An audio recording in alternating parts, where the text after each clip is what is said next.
Good afternoon. I'm Robert White, council member at large and chair of the Committee on Housing. Today is Tuesday, January 27th, 2025, and it is 12:09 p.m. We are meeting in room 123 of the John A. Wilson Building, as well as on Zoom. I'm calling to order this committee roundtable regarding financial management and oversight of the District of Columbia Housing Authority. I've called this roundtable so that we can have a frank public discussion on the record about the financial control environment at DCHA, an agency that serves as DC's largest landlord and a critical component of our housing ecosystem. When I say financial control environment, I don't mean the substantive program level decisions about what the agency should prioritize spending on. That's budgeting. Having a sound financial controls means the accounting systems in place so that we can be sure that the agency carries out its day-to-day operations. Each dollar winds up where it's supposed to go according to federal and local laws. We want to make sure nobody can accidentally or deliberately lose track of agency money or pocket it. DCHA gets hundreds of millions of dollars of DC taxpayer money every year, not to mention federal voucher and public housing funds, and rent collections from public tenants. Most of that money then flows back out through the housing assistance payments to landlords, payroll for agency staff, and contract payments to vendors. To make sure all that money winds up where it's due, the agency needs to have a lot of well-trained, well-supervised finance staff, and those staff need to operate according to the general best practices and clear internal policies. Among other things, they need to have multiple eyes on each transaction, which is called segregation of duties, and they need to keep detailed, up-to-date records. If you've been paying attention to DCHA, you know that their accounting department, known as the Office of Financial Management, or OFM, has been in rough shape in recent years. In an infamous 2022 report on DCHA, the Federal Department of Housing and Urban Development described an understaffed finance department, a need for better financial management training for agency leadership, and specific issues including poorly delineated bank accounts and checks without good supporting documentation. In the spring of 2023, as part of my first budget as Housing Committee Chair, my team and I led the council in passing the Housing Authority Financial Reporting Amendment Act of 2023. Prior to my legislation, the DC Office of the Inspector General, or OIG, hired an outside accounting firm to conduct an annual comprehensive financial review of almost all DC government agencies. Historically, DCHA was not included in those reviews due to its status as an independent agency that already underwent regular federal audits. But given the seriousness of the HUD report, I thought it was important to have local accountability as well. Since my legislation passed, DCHA is now included in the annual OIG reviews. In November 2023, Keith Pettigrew joined DCHA as executive director, and a few months later, he hired a new chief financial officer.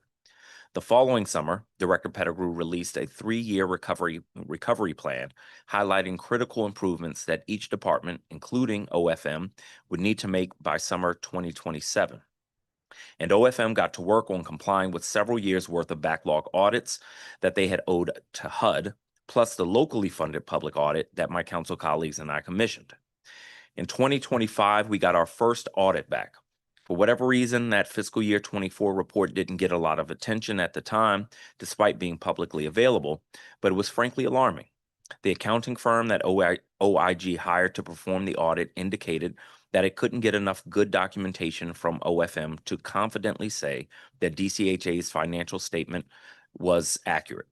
I'm not an accountant, but I've been in government long enough to understand that this suggests a fundamental breakdown in the core responsibilities of the finance department. An agency that can't prove its dollars are going where they're supposed to is vulnerable to corruption and theft.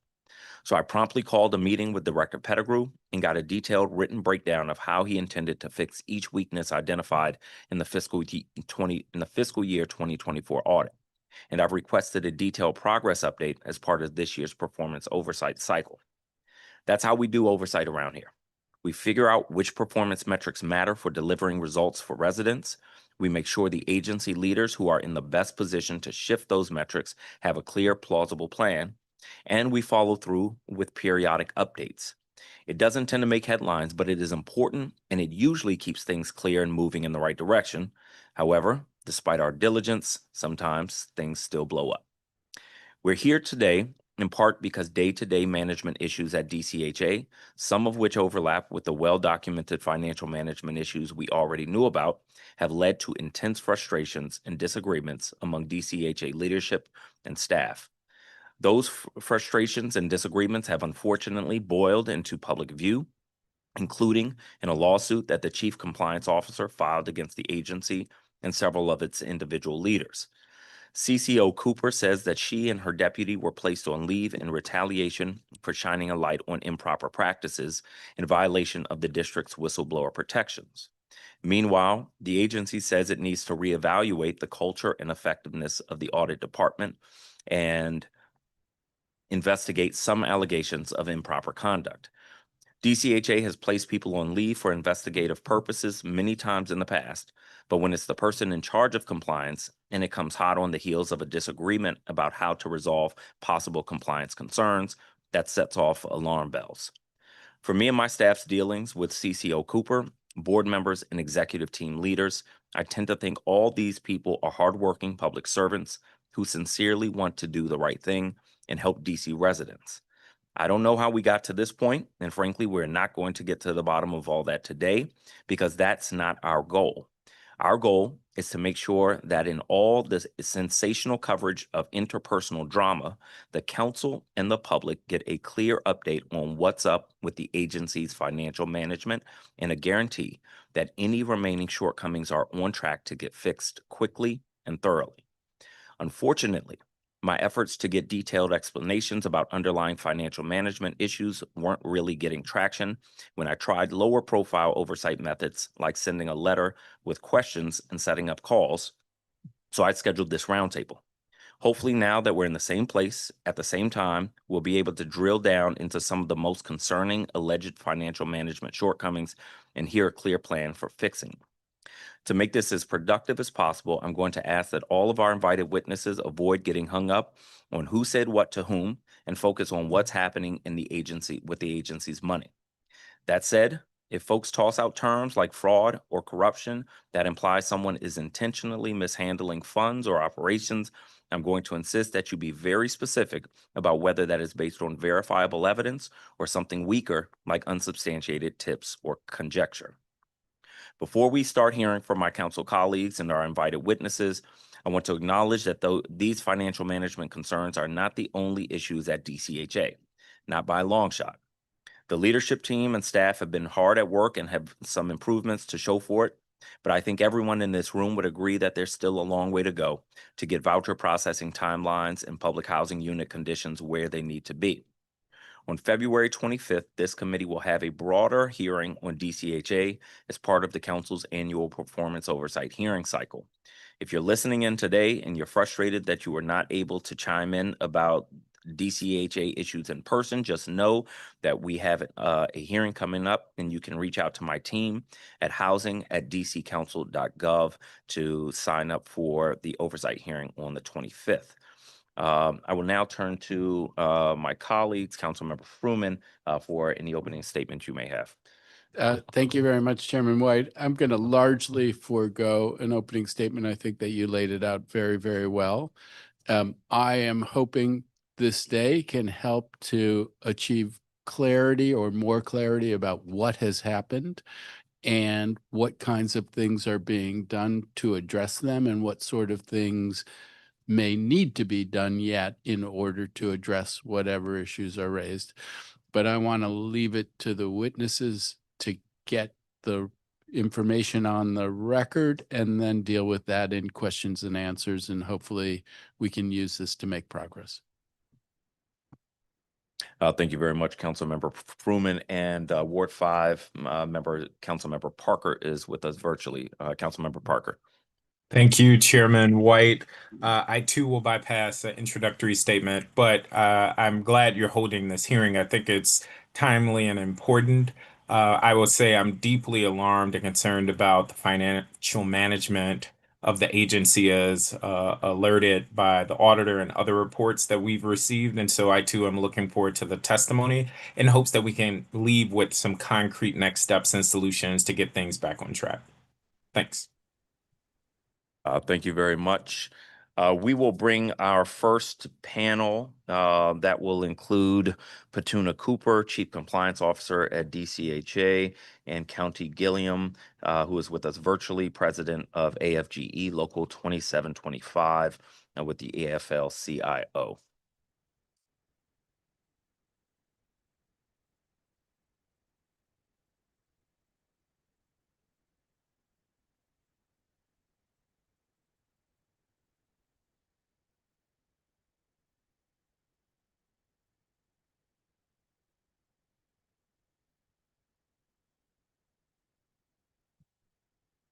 Right.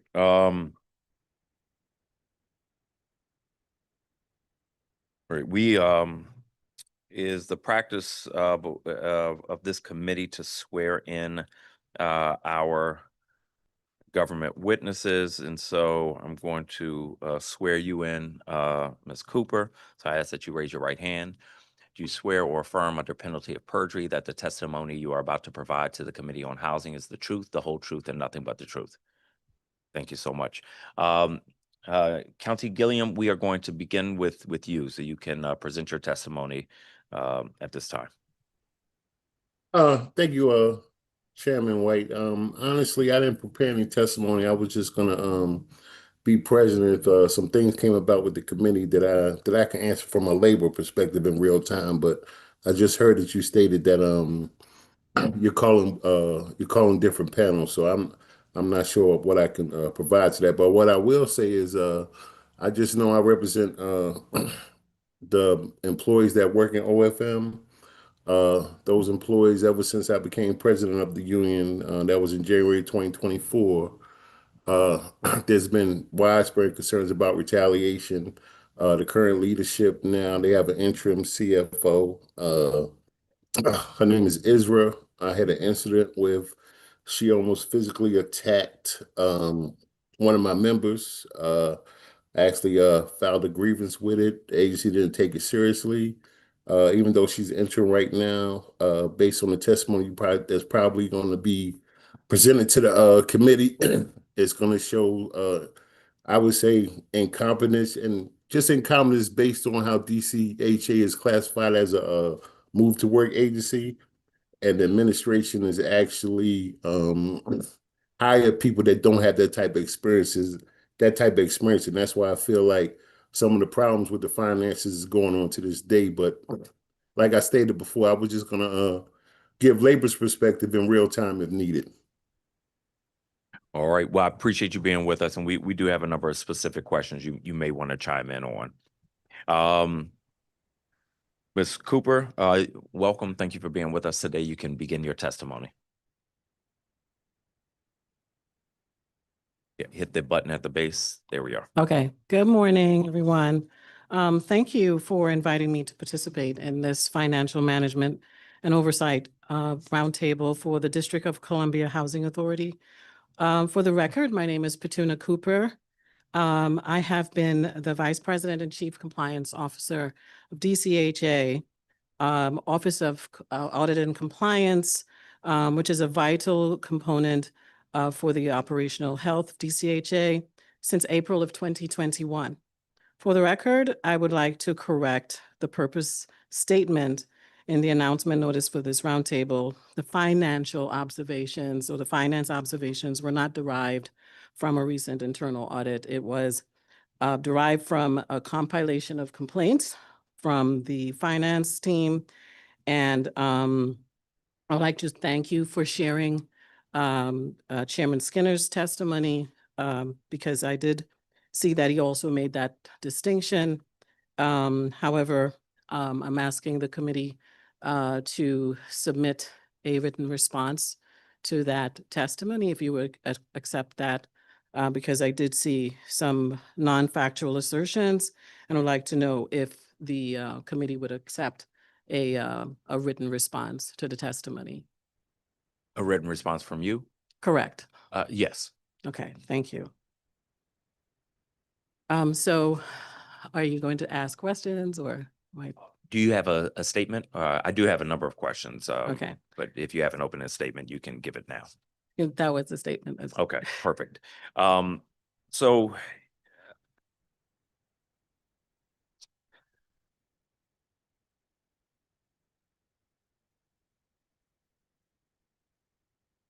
So just to briefly reiterate what I said in my opening statement, that I would like as much as possible to focus on the facts of what is happening in DCHA's financial controls and what that means for residents. To that end, the more specific you can be about what you and your team have observed, the better.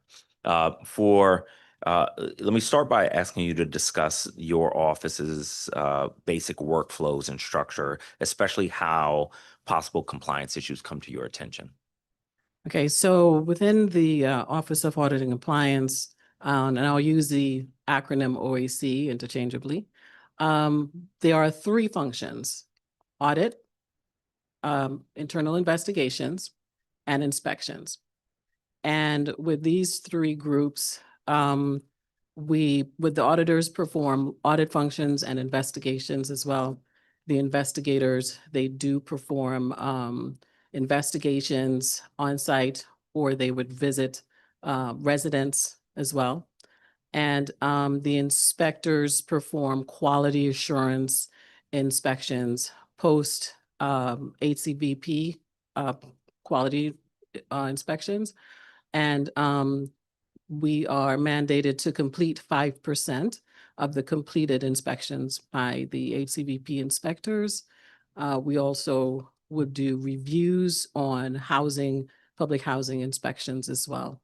The inspectors also may be called periodically to conduct lead dust wipes, which are the assessments conducted upon unit turnover, or mold assessments upon complaints. So how complaints and issues come to us, they may either come in person, the staff might visit me, they might ping me, and ping meaning, send a message via Teams, ask to speak with me, send emails, call as well. And we also have a fraud inbox that we check daily. So, I think doing our compliance week every year, we do put the message out that this fraud inbox is a repository for fraud inquiries or fraud complaints. There is also a hotline, anonymous hotline. Individuals may call, members of the public, advocates, residents, staff may call this hotline.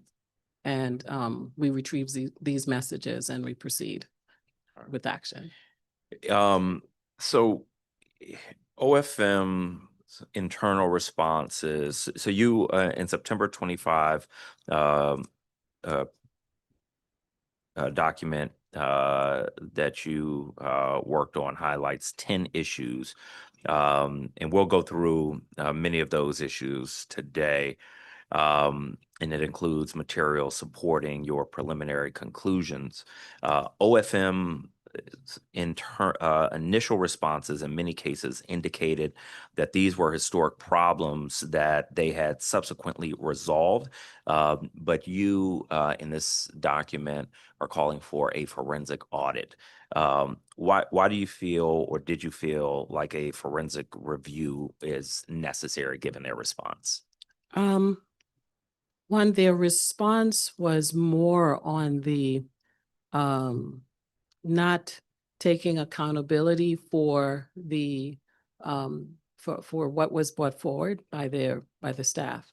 There was a heavy mention of particularly union staff not being trained or qualified to do certain functions.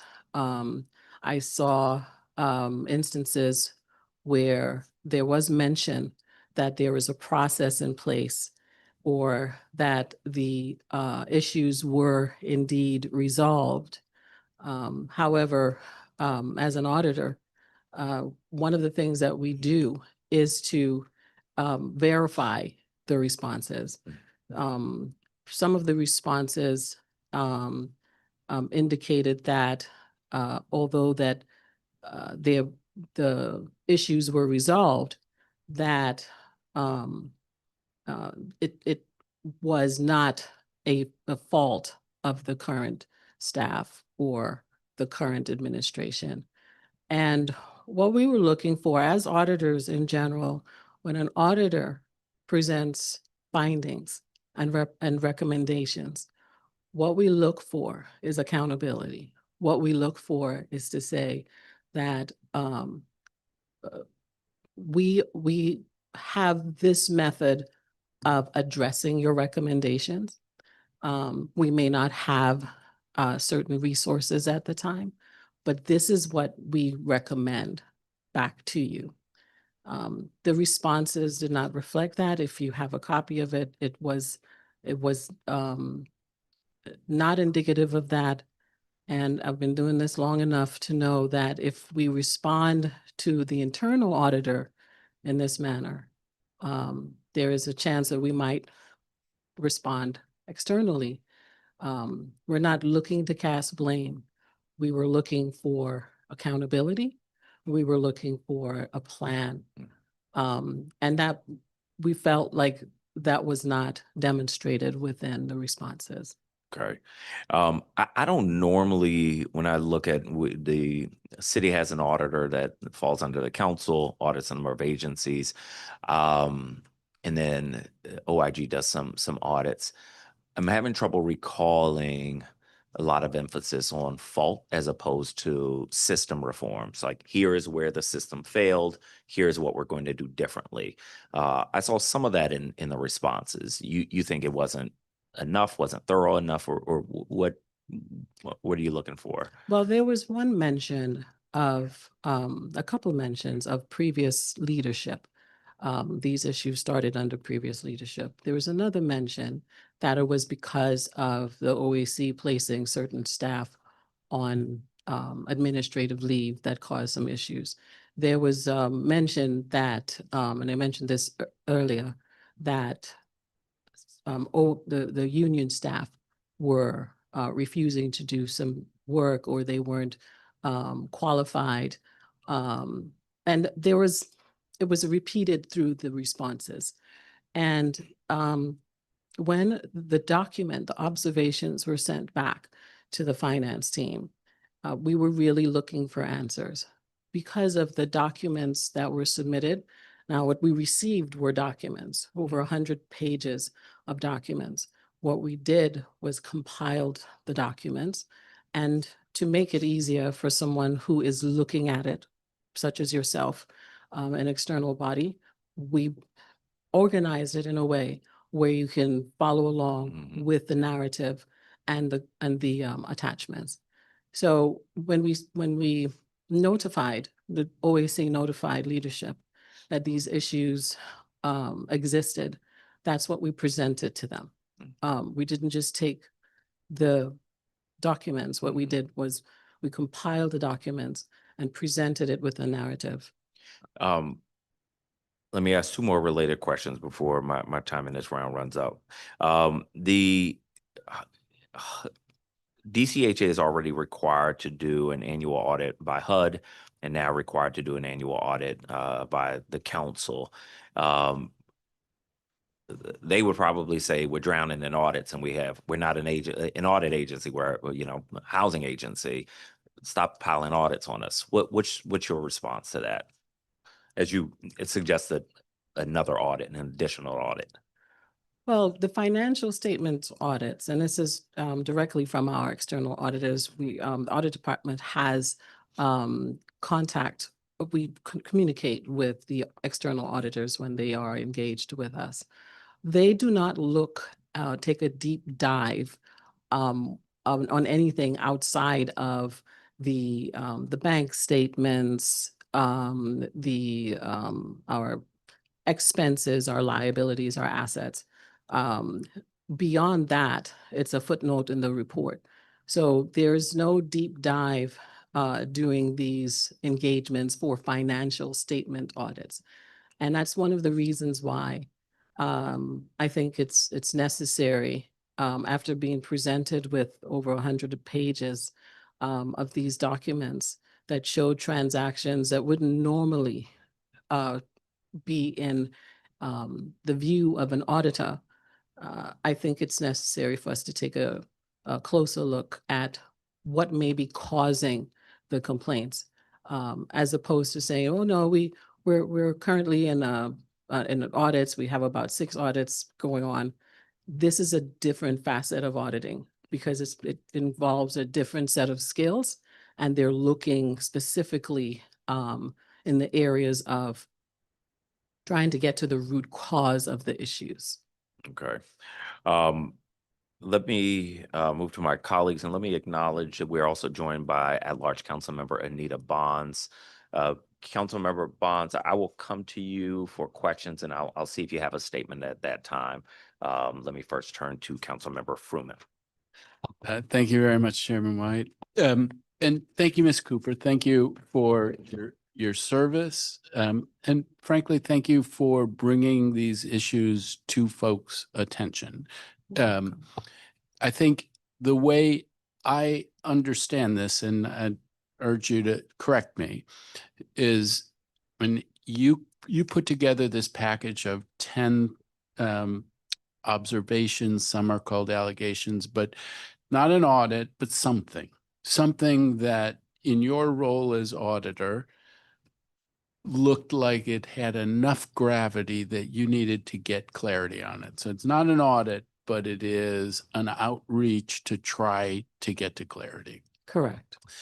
And then the response and the clarity, the vehicle that you thought made the most sense to get clarity was a forensic audit, which a forensic audit is a very, very big intrusive thing. But from your perspective, the things that you had seen rose to a level that justified taking that next step.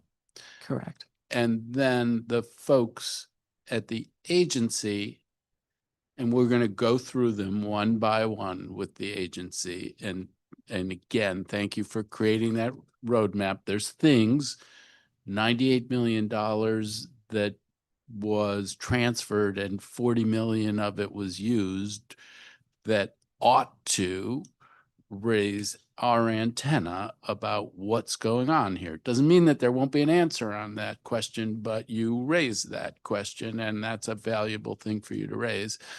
But the agency concluded that the forensic audit path wasn't called for based on the things in the document that you had provided. I don't want to get into all of the other things and disagreements with the agency, but it seems like that's the wedge that came between you and leadership. And now we're trying to sort it out and evaluate how do we think when we look at these things that a forensic audit is a thing that's called for. And I don't want to prejudge that question, but I think that's where we are today. When the agency's at the table, I'm going to go through those 10 things, or I won't have the chance to do all of them. Other colleagues will do a bunch of them. And my sense is that's the heart of it. And I don't want to invite, Chairman White said, we don't want to get into unsubstantiated things. But I want to be sure that when I'm looking at those 10 things from your perspective, I'm looking at the right 10 things. Are there other things that you think it's critical for me to be asking about when the agency comes to the table? Okay. So you're asking, is the focus the 10 things in that document, or are there other things that you think that it's critical that I should be asking about? there are other things as well, but it's interesting that the other things stemmed from the responses from these 10 allegations, or these 10 observations. And just again, for the record, what auditors call observations, we typically will say findings, but it's an observation when we're doing it internal. It's still a finding, but we're doing it internally. And sometimes it would be reflected when it's outside the scope of what we are focused on. So we for instance, if we're looking at trying to evaluate the voucher program, and we're looking at just the vouchers, and a payroll issue pop up, or it comes, that's a thread that we start pulling on, that's an observation. I've been taught over the years to use the term, and we use the term observation to soften. It's like a more collegiate way, a softer way to presenting a finding. And I think there was some confusion with that as well, because when we looked at the documents, we observed, they were observations. We cannot conclusively make any determinations of fraud or anything else unless there is a more in-depth look at what's happening. So there were some, I would say, auxiliary issues as a result of us looking at those documents. So we decided to coin them as observations as well. Okay. You also mentioned, I guess, a hotline and a Correct. fraud inbox, and I are what do you do with the things that come in to those through those vehicles? If you get a message to a hotline, or you get, I don't know whether the fraud inbox is a physical thing that somebody drops a piece of paper into, but what do you do with those things when they come in? Well, the fraud inbox is an email inbox, and we will receive emails from individuals, sometimes outside of the agency, sometimes within the agency. And once each staff member has a day, we've delegated a day for each staff to look at the fraud inbox, and we will do an intake of all of the issues that came to that inbox. And if it's an audit issue, it will go to the auditors. If it's an investigation issue, it will go to the investigators. And if it's an inspection issue, it will go to the inspectors. And same with the hotline, somebody calls in. So, and then did you ask for, based on input from those mechanisms, did you ask for investigations or reports in those different areas during your tenure? Correct. I did. Once the staff receives the issue, we were calling it an issue, we will discuss it as a team. We have a team meeting, and we will decide whether or not we will go forward based on the information that was presented. And a report always ensues. So we do have an end report for these complaints after they're investigated or audited. And I mean, are there, and I guess I'm assuming that in the run-up to your document, and I forget if it's July or September, the 100-page document, Okay. does that capture all of the input that you had received to date on various issues that raised a concern to you, or were there other things that you as a team had concluded were an important issue that aren't included in that document? I would like you to clarify the question, because are you asking me whether we received these observations through the fraud hotline or no? You know, what I'm trying to get at is, and I don't think it'd be quite appropriate to get all the input that came into the fraud inbox, but I'm curious in terms of a process. Here you are going down a path of raising issues with the senior leadership. Is that inclusive of all of the things that you would have seen coming into the fraud inbox and through the hotline, or were there parallel other requests that you made to leadership about other issues as of that time? I still don't quite understand what you're getting at, but yeah, the finance observations came from finance staff directly. So they didn't go through the fraud the fraud inbox or the hotline. So if that's what you're asking, I physically received the documents. I mean, what I'm trying to do is to be as complete as possible when the agency is in front of me and I have questions that I need to be asking them. And so I'm trying to get at, like, were there formal complaints about any other issues that went forward to agency leadership that I should have on my mind as we get Okay. into that kind of round of questioning? Within the document we're talking about. No, I mean, the whole thing is it the document and that's it? Or is it something Well, else that there were formal complaints were- made about? Yeah, there were, it was the document and there were other issues as well. But as far as the document is concerned, I'll just give you a little bit of insight.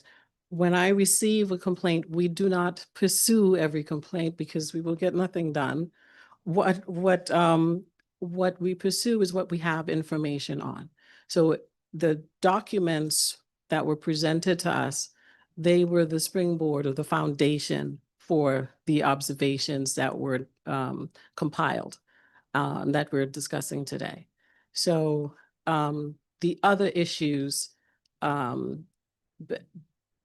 may not have made it or didn't make it because I did not have supporting documentation. So once there's supporting documentation, so someone can make a complaint, follow-up question would be, do you have any supporting documentation? Or because we need to pursue it, I will need to present this. So I need to have more than just mere words to describe what's going on. Okay. Well, again, I think I've gone over and want to model good behavior, at least at the beginning of the hearing. I will end again by thanking you for raising these issues. These are issues with lots of digits to them of public dollars. And so really grateful to you for the work that you've done. And now I'll pass it back. Thank you. Thank you very much. Councilmember Parker, if you have questions.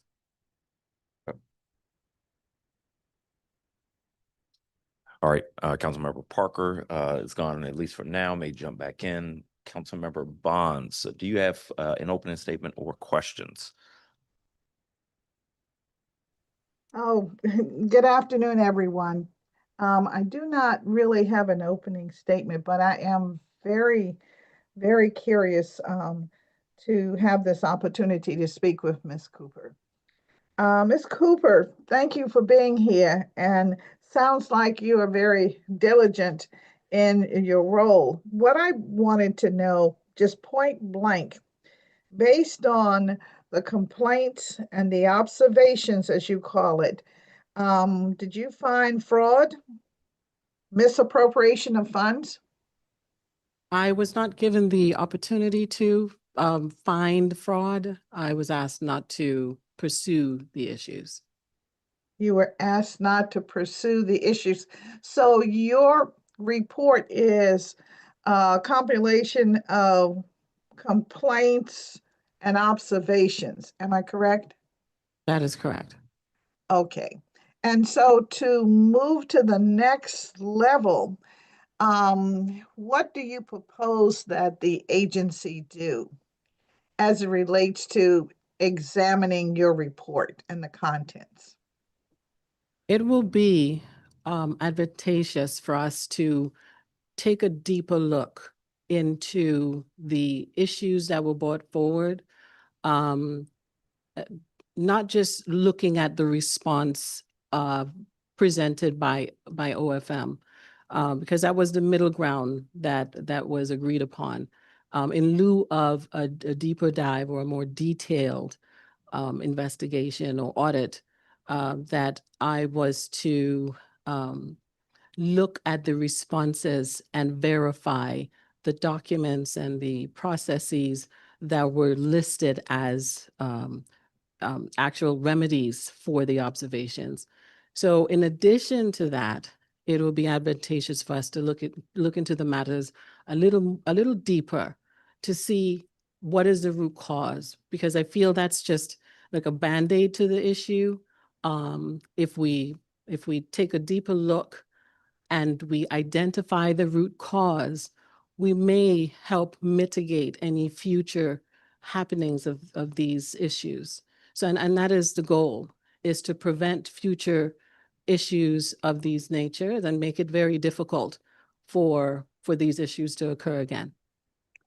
Okay, so your role as the auditor goes beyond just identifying the use of the finances and how the resources are spent.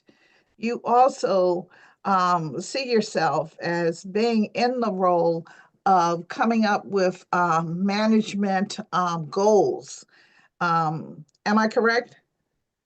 Not management goals per se. We do make recommendations based on the findings. So that may be included in a department's goals, but our goal is to present recommendations that may be implemented to assist in remedying the issues. All right. And so when goals are presented and management does not accept them, what does the audit office do?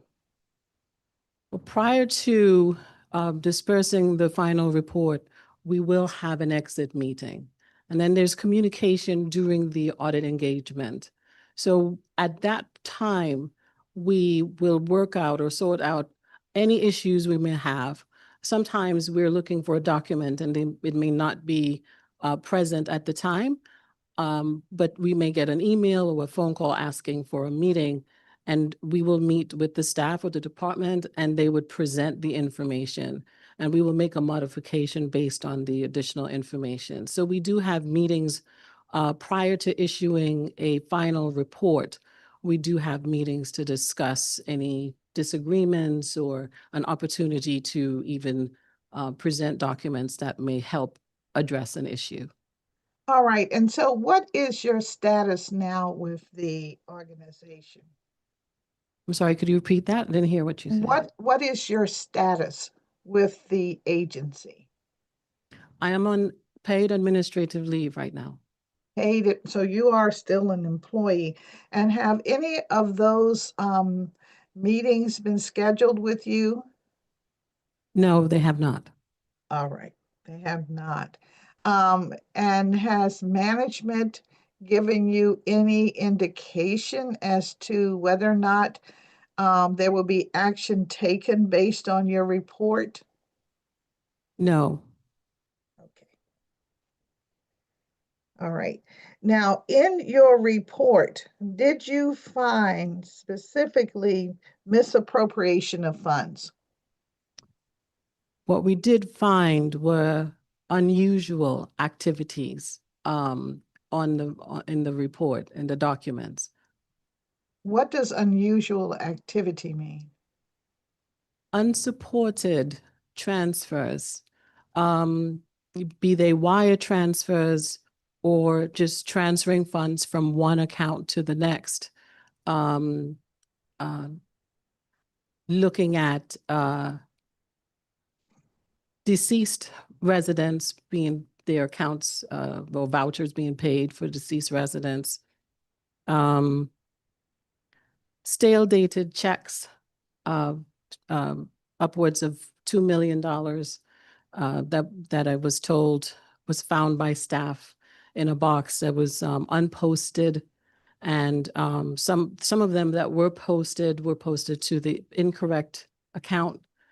So the transfers were troubling, to say the least, because in the documentation, there was no supporting evidence for it was large sums of money being either transferred to another account or transferred to accounts unknown, at least to the staff.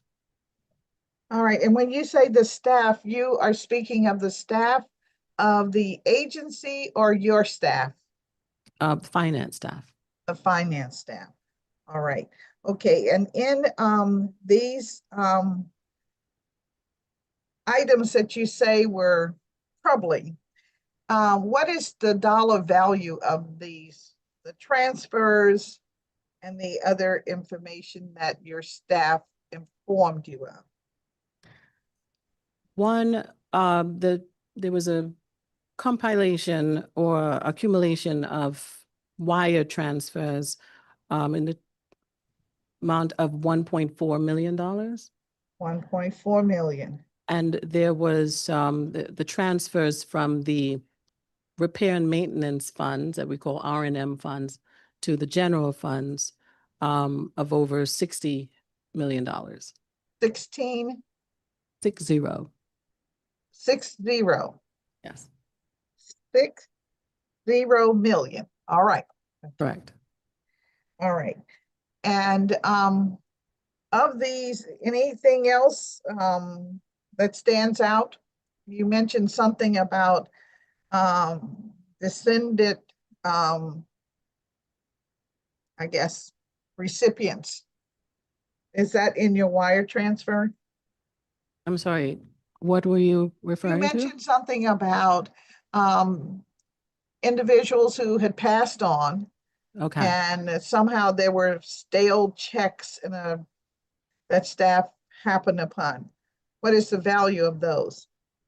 those are two separate issues, the stale dated checks and the deceased, the checks that were paid for deceased voucher residents. There were two separate issues. All right. What are the value of the deceased? For what I've seen up to that time was just over $4,000. Okay, and the stale dated checks. Were a little over $2 million. All right. All right, well, thank you very much. I don't know if we will have an opportunity to talk to senior management further about these large sums of money and where they are today. But it seems to me that would be in order. And I would imagine that if we don't get to that today, we'll have an opportunity to examine it during the official oversight meeting, which I think will take place in February. Thank you very much, Ms. Cooper. Thank you. So Thank you, Chairman. thank you, Councilmember Bonds. So on that, current audits that have already been done show mismanagement, missing systems, incompetence. If these are the underlying issues, why do we need another audit that says that these problems exist? Shouldn't we be focused on, all right, like, we know there are a ton of problems. We keep, getting audits that say there are a ton of problems. At some point, we've really got to be focused on fixing them instead of looking backwards. So help me understand what you think would be different going forward with the audit that you recommend. When I came to the agency in 2021, it was just a few short months after the HUD came in and did their assessment. And during that assessment, they also identified some shortcomings or findings. What we don't mention a lot is there was also a concurrent OIG audit that was happening while the HUD audit was occurring, and I was very much involved with that audit as well, along with the findings that came along with it.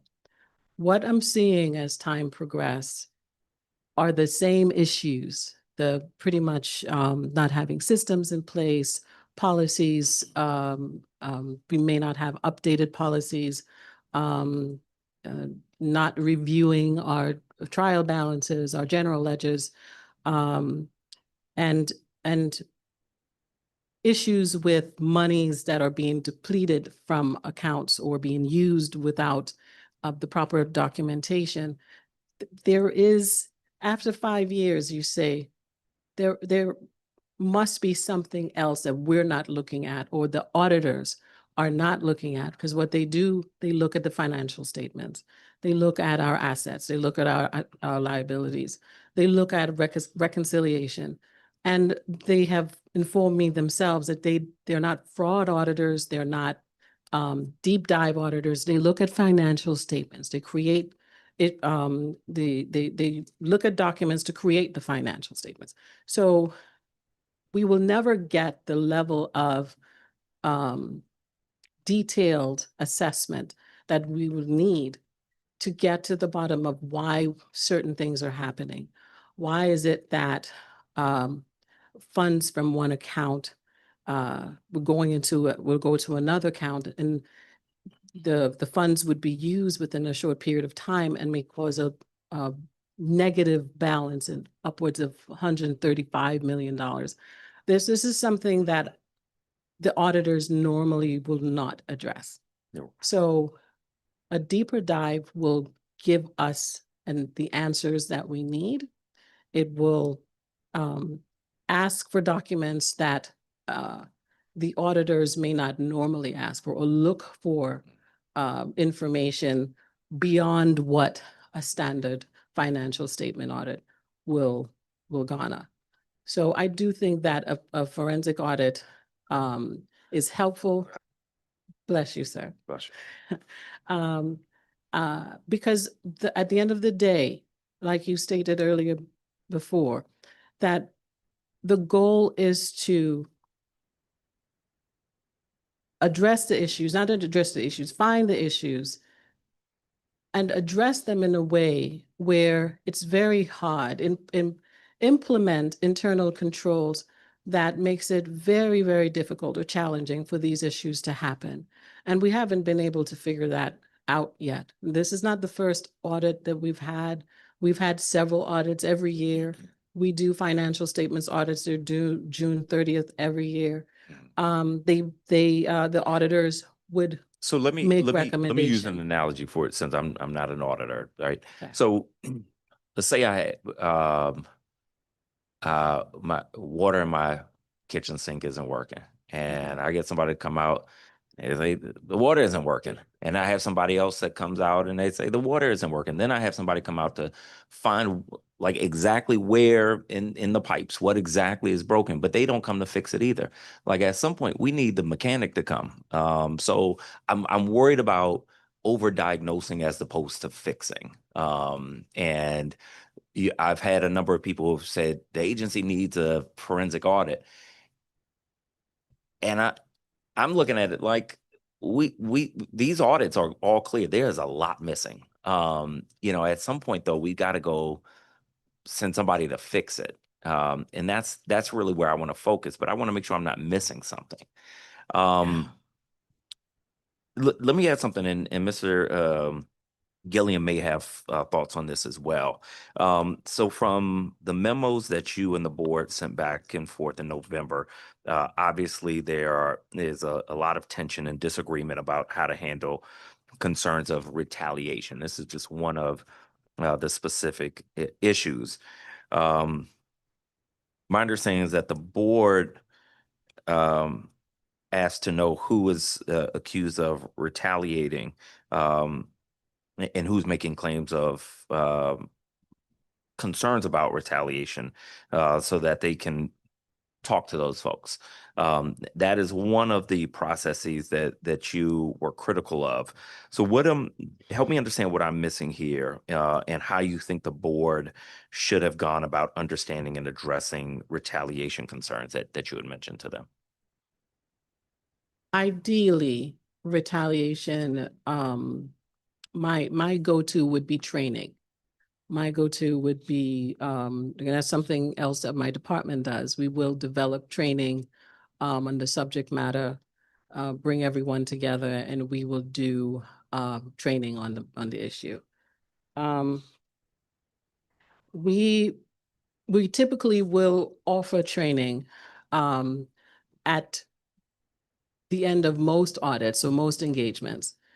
So that was the hope, is that we can bring everyone together and conduct an exercise where we will provide alternative ways to address issues or to address staff, so they don't feel like they're being retaliated against. So the retaliation, for me, I think it's an issue that can be addressed. But I think that we do need to have that kind of outreach as well for the departments, that kind of support. And we were willing to offer that. That was the goal of mentioning the retaliation. My guess is that retaliation usually isn't a matter of a lack of knowledge that it is illegal to retaliate. And so how would training address that unless it was a gap of knowledge as opposed to what I think retaliation normally is, which is, you know, sort of a threat and an action that you know you're not supposed to engage in. We always give the individuals a chance to correct their behavior. So we don't typically just try to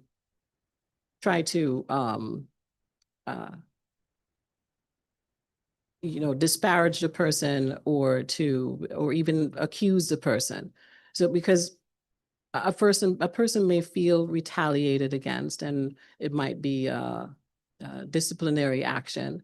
But if the disciplinary action comes right after a report is made, then I can see why they feel that way.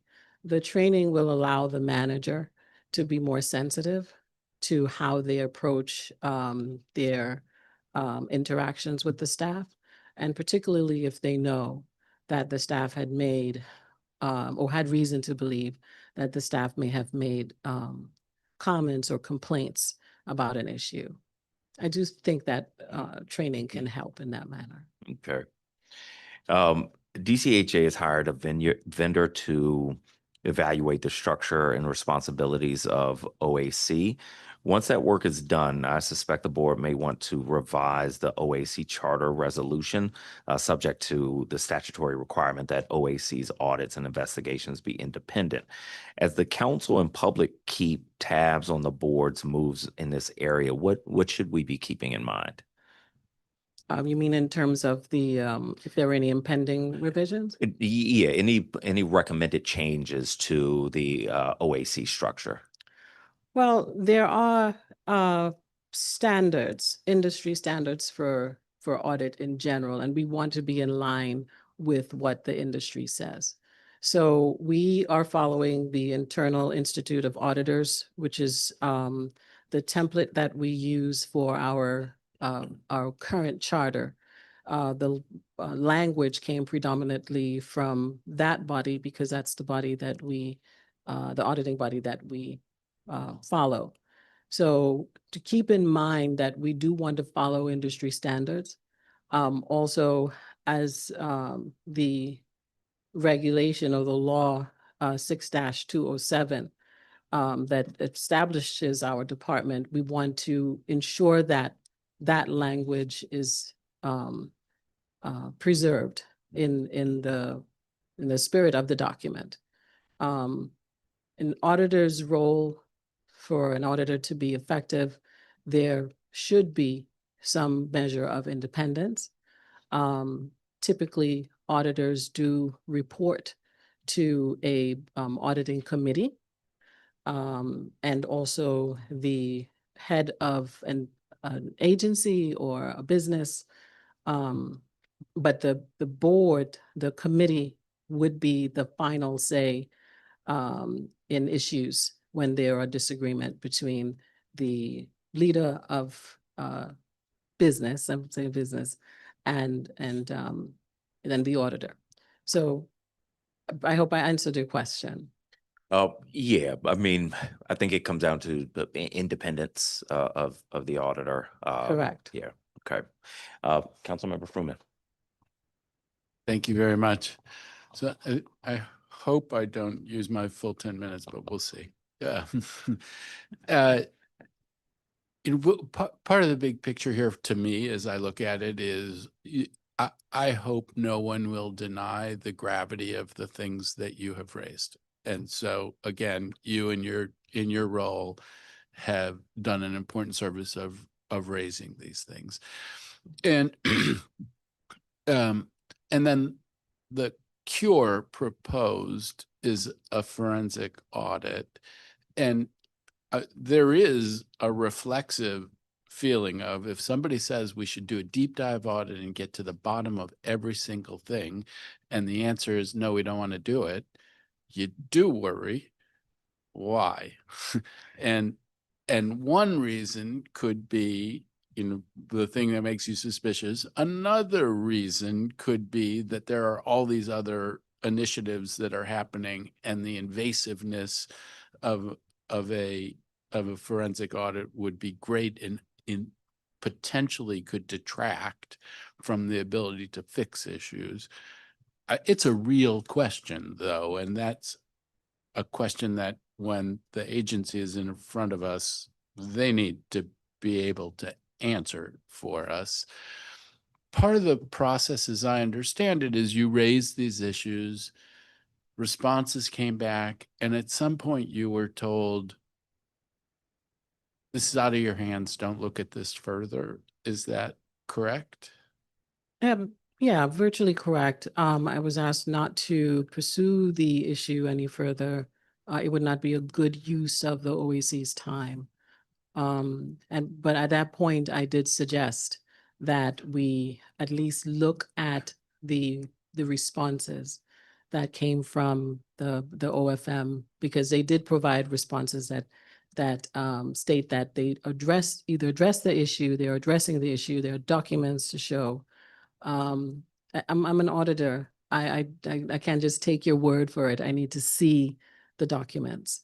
Unfortunately, I was placed on leave before I could complete that. I understand that my through Chairman Skinner's testimony that my staff may have proceeded to get the documents, but that would have been post December 11th. So I'm not aware of where that is right now. Oh, so you had hoped, I feel like I have now seen the OFM responses, but those came forward after you had left and your staff has now looked at those things? No, it came before, Mm-hmm. but when we tried to meet with the interim CFO and to give her a list of the documents we would need based on their responses. And that's what I wasn't there for. So my last day at the agency in the office was December 11th.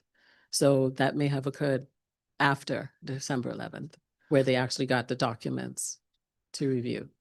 So then again, around these 10 things, there was a step along the way that's maybe happening now, but not with you. Correct. Okay.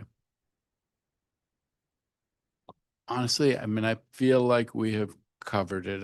I'm going to leave 6 minutes on the table because I think we want to hear from the agency and hear about each of these 10 things and get their explanation for why they don't rise to the level that we need to take a dramatic next step. But I feel like I've heard from you about what are your issues, and so I'm going to stop there and thank you very much for your testimony. Thank you, Councilman. Thank you, Councilmember Fruman. Councilmember Bonds.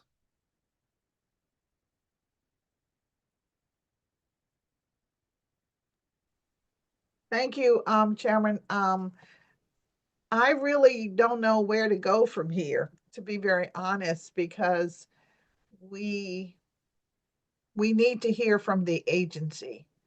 And I guess you have organized that we'll at least hear from the board today. Am I correct? Yes, we're going to hear from, well, we'll hear from the board and from the agency. I can't remember who's going to be answering questions, but we'll Okay. hear from the board and the agency. Okay. All right. I'm ready. Okay. Thank you. Thank you very much, Ms. Cooper. Thank you again. You're welcome. All right. So I'm going to run through a few some specific questions on the specific allegations, not all of them, but on some of them before we turn to the agency so that we have a good baseline. For Again, I'm not going to go through all of them, but let me start with observation 1, which was improper transfer of repair and maintenance fund, R&M, I may refer to it as, money to the DCHA general fund. So in summary, the first observation states that Office of Financial Management staff pulled funds out of the agency's repair and maintenance account without adequately ensuring and documenting that it was being used to cover public housing repair and maintenance expenses. OAC's positions that the DC code says unspent repair and maintenance funds don't lapse to the general fund, so making these transfers was not appropriate. The agency's position is that the DC code provision that OAC cites here is about a special purpose of fund that DC government maintains separate from the general fund. I think it's so that DC repair and maintenance funds that aren't spent don't go into the agency's general fund. OAC is right to note that OFM was not as rigorous as they needed to be about tying reserve and maintenance, repair and maintenance draws to actual repair and maintenance qualifying issues. DCHA has updated its protocols to correct this. And the district's funds were protected from misappropriation. This is, again, the agency's position because the OCFO, the DC's chief financial officer, only transfers money to DCHA for R&M uses when the agency can demonstrate that it's spending the money on public housing. So Auditor Cooper, management will argue that the DC code provision you cited is about the DC government's funding, not about an agency specific general fund that DCHA maintains. Does their response to this one satisfy your concerns? Now, I don't know which, I'm looking at observation 1. right, observation 1, the OFM response I have does not mention that. I have a different version, but the version I have that was presented to me does not mention that they don't agree with the code cited. It just basically said RFM funds are kept segregated in a separate bank account. The invoices are paid out of general fund bank account. I'm sorry. I am sort of wrapping both their responses and subsequent conversations I've had with them. But essentially what the agency leadership is saying is that the section of the DC code cited is talking about different money, just DC money, not general agency repair and maintenance funds. What's your view of that? Well, I don't think that it would be appropriate to ask about the position on something that I did not see. We were responding to what was actually in writing and provided to us. And at the time, there was no challenge of the code. And I do trust my auditors and their citation of this particular code. So in my original response from the finance department, there was no concern or mention that the code that was used was not appropriate at the time. Okay. I would like to get your view on this. But that aside, DCHA will argue that they now have a protocol in place for making sure that repair and maintenance fund transfers clearly correspond to the need to cover actual R&M expenditures. Given that, do you still think there's an issue here that requires a forensic audit? And my response is that'll be great. That I think that's that response stating that there is an actual remedy. But again, as an auditor, the goal is to verify, trust but verify. I've heard you use that term many times, trust but verify. We hear what they say, but we actually need to see exactly what the remedy is and to test the responses before we can make a conclusion. So if you're asking me to make a conclusion right now or a decision, it won't be appropriate until I actually see what they're talking about, because that was not in the original response that I have. Right. So it will just be fair for us to review the response and then and look at what they have presented Okay. since this one. Well, we'll hear from them on that specifically as well, but then something in writing will help move that along. Okay. Observation 3, the post-dated transfer requests.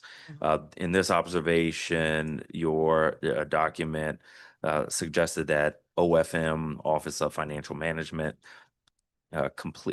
management of OFM completed a $5 million transfer on April 15th, 2024. And then when the relevant line staffer returned from vacation, they had her complete a form on April 26, 2024, when ordinarily that form should be completed before the transfer takes place. So here it happened after, a couple weeks after. DCHA's position is that this was in violation of established procedures when it happened. So rewriting procedures is not necessary. What would be gained by insisting on or doing a forensic audit here if the management is saying, on this issue, if the management is saying, no, that we already have policy in place, policy wasn't followed there? One of my concerns, though, Councilman White, is the fact that what you're reading and what I have are two different versions, and our decisions were made off the original document that was presented to us. So apparently, there have been some changes, and typically that's not a standard behavior. Once you have submitted responses, you stick to those responses, because those are the responses that we would react to. So what you're again reading to me are a little bit different to what I have. However, in response to your question, what the deeper dive will do, it will speak to why is there a need in the first place to transfer monies or funds from the R&M funds or repair and maintenance funds to the general funds, and the cadence of those transfers. Sometimes it's 2 weeks, sometimes it's 3 weeks. And then the concern about not having the justifications or even the approvals that goes along with the transfers.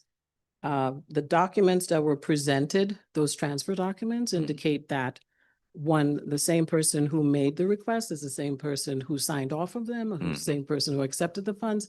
And there goes a separation of duties, and there should be some separation there. Yeah. What's causing the exorbitant or the cadence of the transfers that we have to deplete the funds from one account to pay another account? So yes, I think that in that respect, a root cause would give us a more in-depth answer, so we can stop or mitigate that from happening. Okay. Let me go to observation 4, inconsistent payment of retirement monies to OPM. This observation was that DCHA was supposed to make certain federal benefit contributions based on the civil service status of some employees. In its initial written responses, management argued that OAC was wrong and DCHA was not subject to these contribution requirements. However, once OGC and the board got involved, I think that's the Office of General Counsel, and the board got involved, they changed their tune and acknowledged that OFM handled these payments incorrectly. They now argue that the key accounting lead who used to handle these contributions was placed on leave for many months based on an outside investigation, and that kind of disruption would lead to errors at any organization. So Ms. Cooper, management will argue that you were right and that there were missed civil service payments, but that was a one-time flub based on having practically the whole accounts payable team out for one reason or another. How much do you think this is a systemic failure and a cause for ongoing concern versus a perfect storm of challenges? Right. Again, these issues, we will need to see, we will need to test, we will need to verify. I would do no one any service. It would be a disservice just for me to agree to any response. And that's standard, not just for DCHA. For any client, for any auditee, they would say that we have implemented procedures. So they would say that we have policies and procedures, but I would like to see those, please. I would like to see evidence that this is happening, and also run tests by asking for documents that demonstrate that whatever procedures, new procedures that have been implemented, that they're working. So it's a more in-depth process than just saying, yes, I agree. I can't agree at this table to anything if I didn't look at the actual documents. Okay. Let me see if my colleagues have questions before I continue. Councilmember Froman.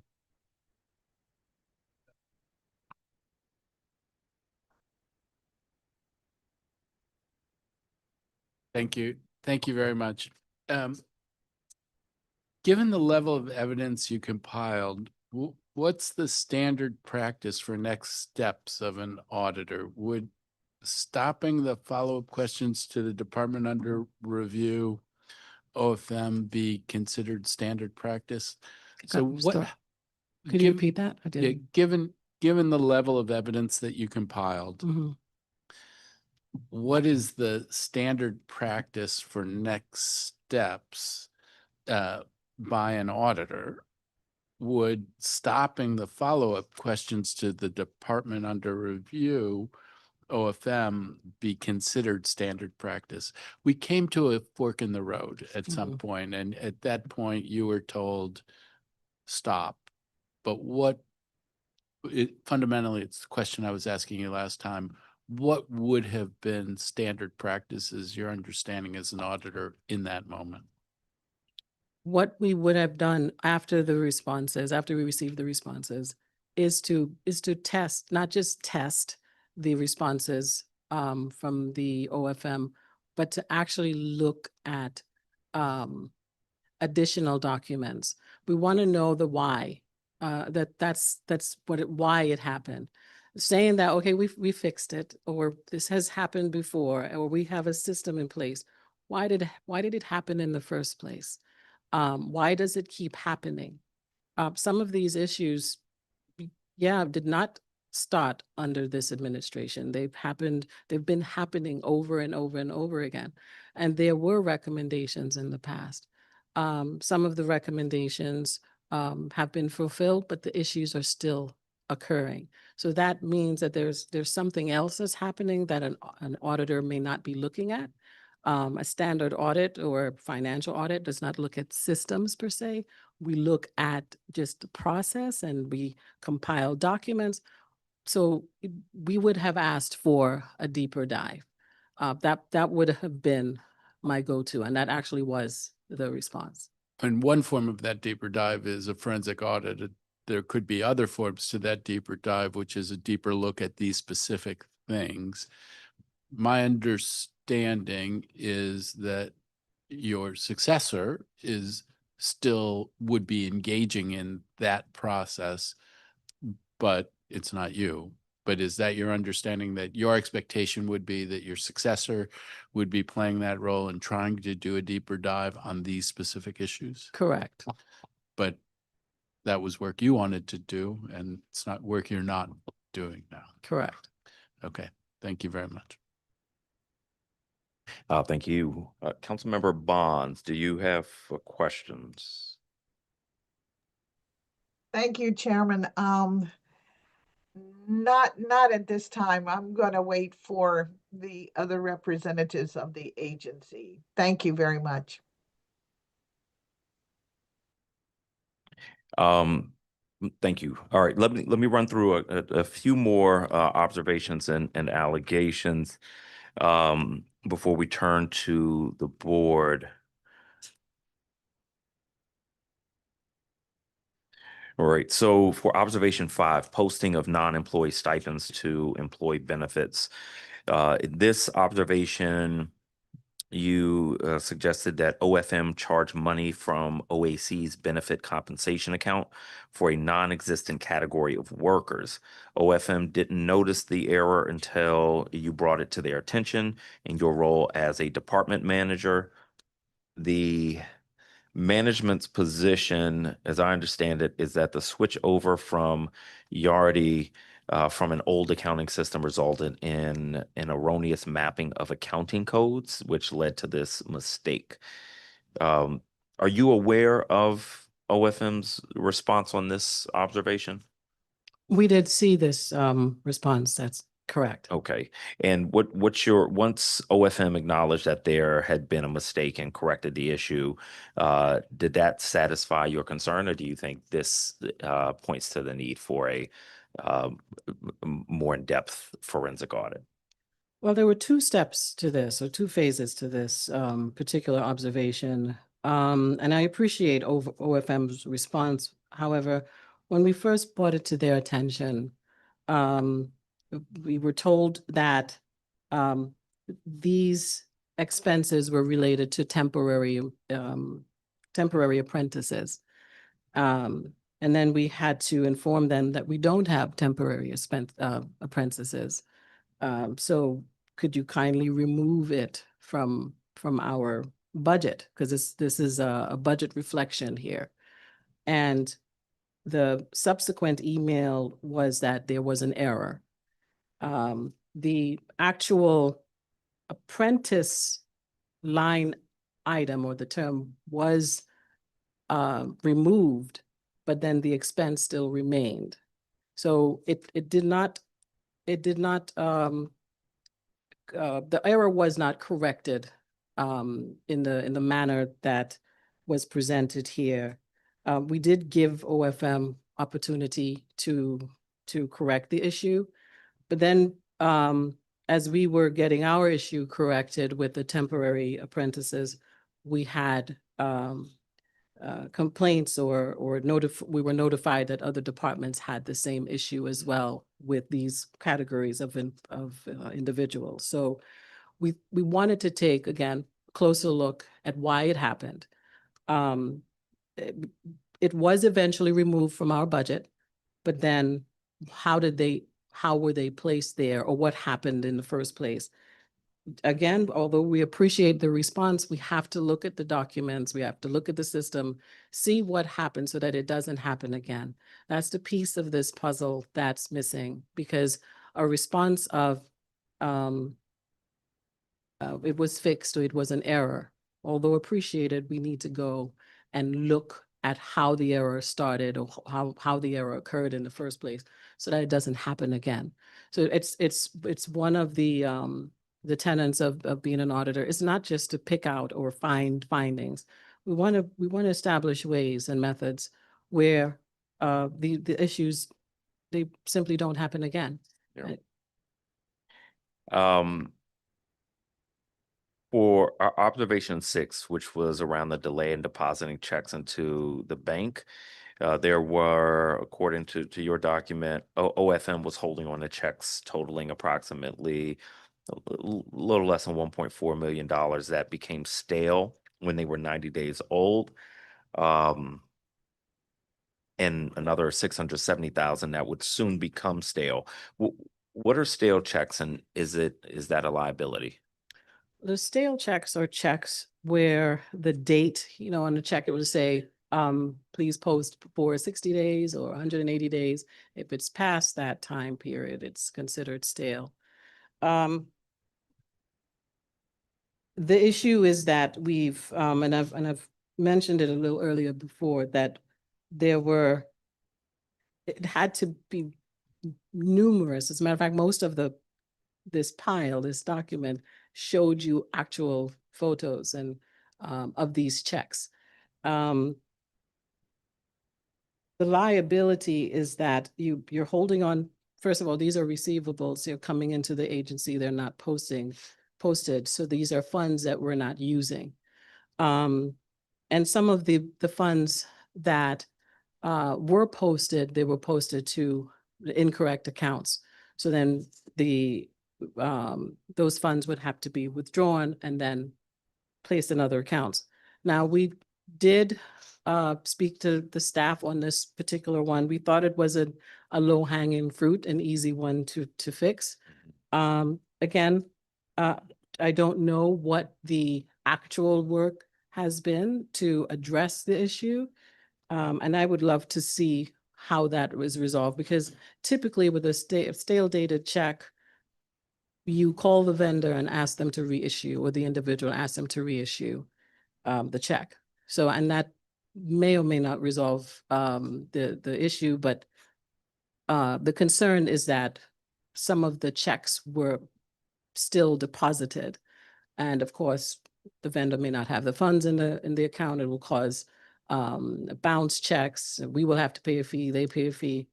The biggest liability is that with this amount of unposted checks, that's monies that the checks were made out to DCHA. Those are funds that we did not use. So There. Let me ask you about one additional issue, which is allegation 1. This is allegation of not distributing penalties collected under the Davis-Bacon Act to the workers. In this allegation, your document reports that there had been an allegation of failure to distribute penalties to workers after DCHA's contractors violated federal prevailing wage laws. Specifically, quoting here from the document, based on the information we received, approximately $167,000 in penalties collected from contractors by DCHA for DBA violations dating back to 2016 remains undistributed to date, end quote. Management will argue that the various attachments in your September document don't back this up. So is this more in the tip category, or is this a concern where you started to see documentary evidence backing it up? a little bit of both. So the actually, a staff physically came and in tears, stating that this money, the $167,000, had disappeared from the account. Her words, not mine. When she was about to start using those funds to pay the employees. Now, I know you do understand the Davis-Bacon and what it is. Those funds are not DCHA's funds. Mhm. And the staff was told that the funds were used, it's not there. And of course, there's nothing to base that off of. She couldn't bring something that she didn't have. So we wanted to raise the issue twofold. For them really to see if they can get the money back and put that particular 167 back, because it does not belong to DCHA. And to see if we can honor this restitution and get it paid. So And so at this point, you don't know, we don't know whether the money exists in an account somewhere or is gone and unaccounted for altogether. according to the staff, the money was used. Uh, That was what was told to me. Okay. Were you who dra-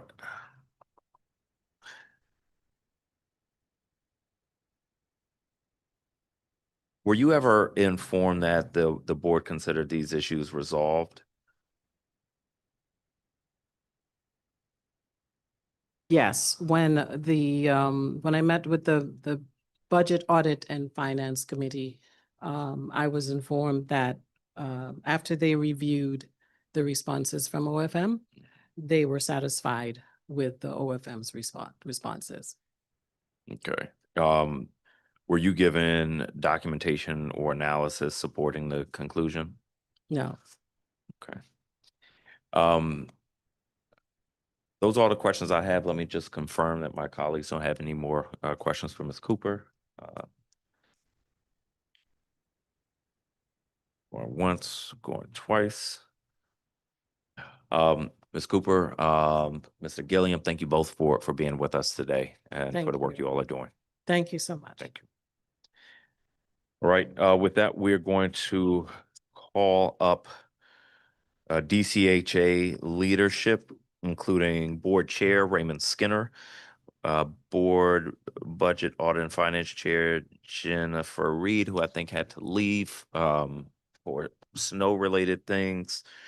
Hopefully she's grabbing a shovel because we need all the people, folks working we can get. These roads are a mess. But hopefully someone will be taking her place. Commissioners Leroy Clay and Christopher Murphy. Okay. And Executive Director Keith Pettigrew and his Deputy Executive Director Nicole Wycliffe, as well as any others you wish to have ready to speak on the record. So let me make sure that folks online are there.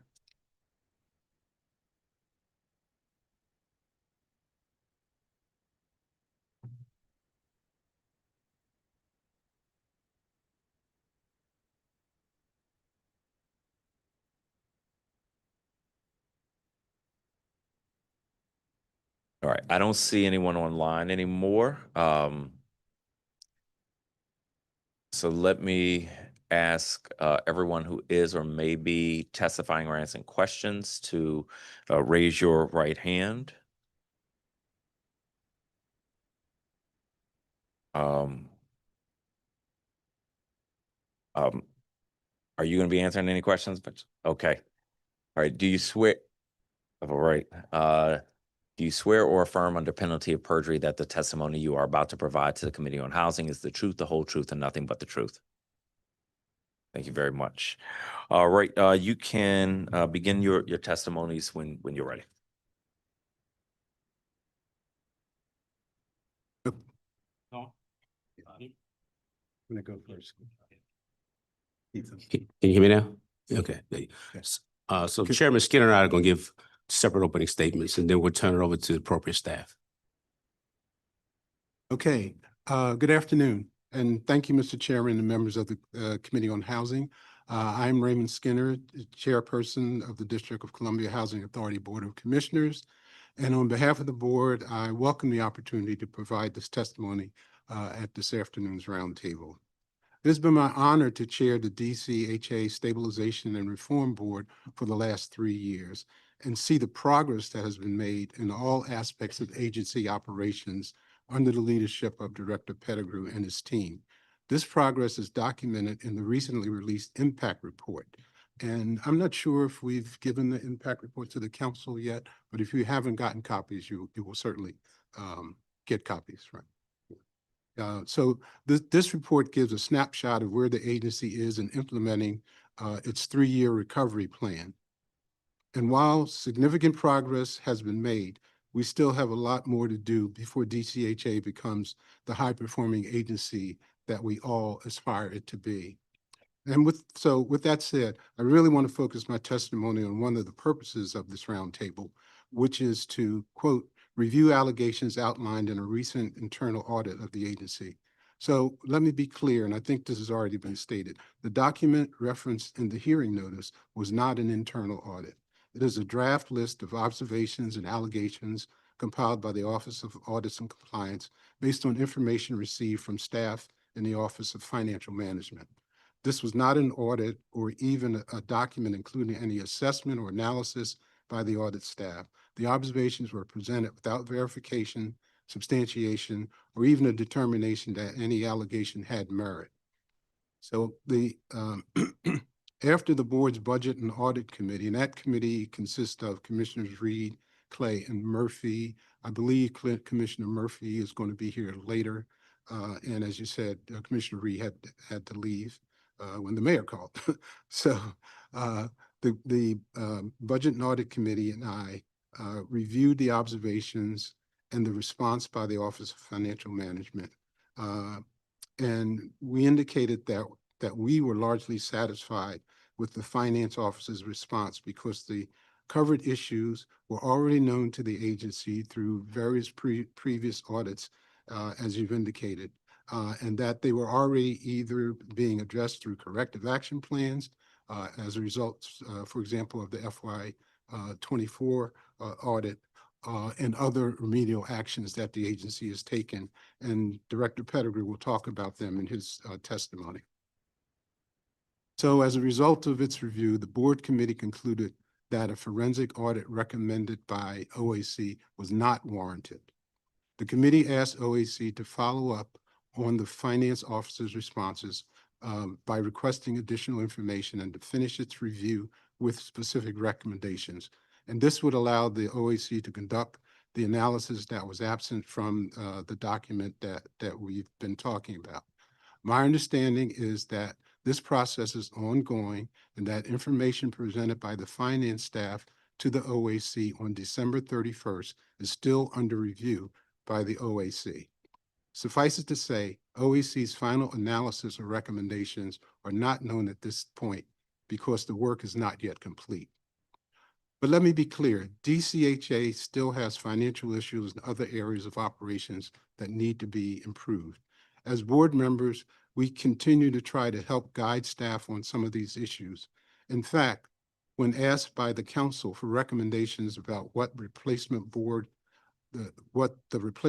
for the STAR board should look like, one of my main recommendations was that we need to make sure that the new board includes financial experts, including someone with an accounting background.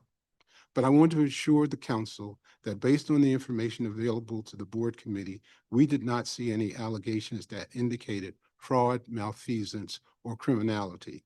To the contrary, we saw issues that indicate the agency still has work to do and that this work is well underway, again, which Director Pettigrew will talk about. Finally, as you know and stated earlier, the agency is being sued, and I'm being sued personally by the Director of the Office of Audits and Compliance after being placed on administrative leave for some unrelated matters. Because of that pending litigation, I may not be able to answer all of your questions. However, DCHA's outside counsel from the Venable Law Firm is here to provide guidance in that regard. And that's Robin Barrows, who's on the end. In addition, Commissioner Clay is here. Director Pettigrew, his team, our finance staff from the Office of Financial Management is here.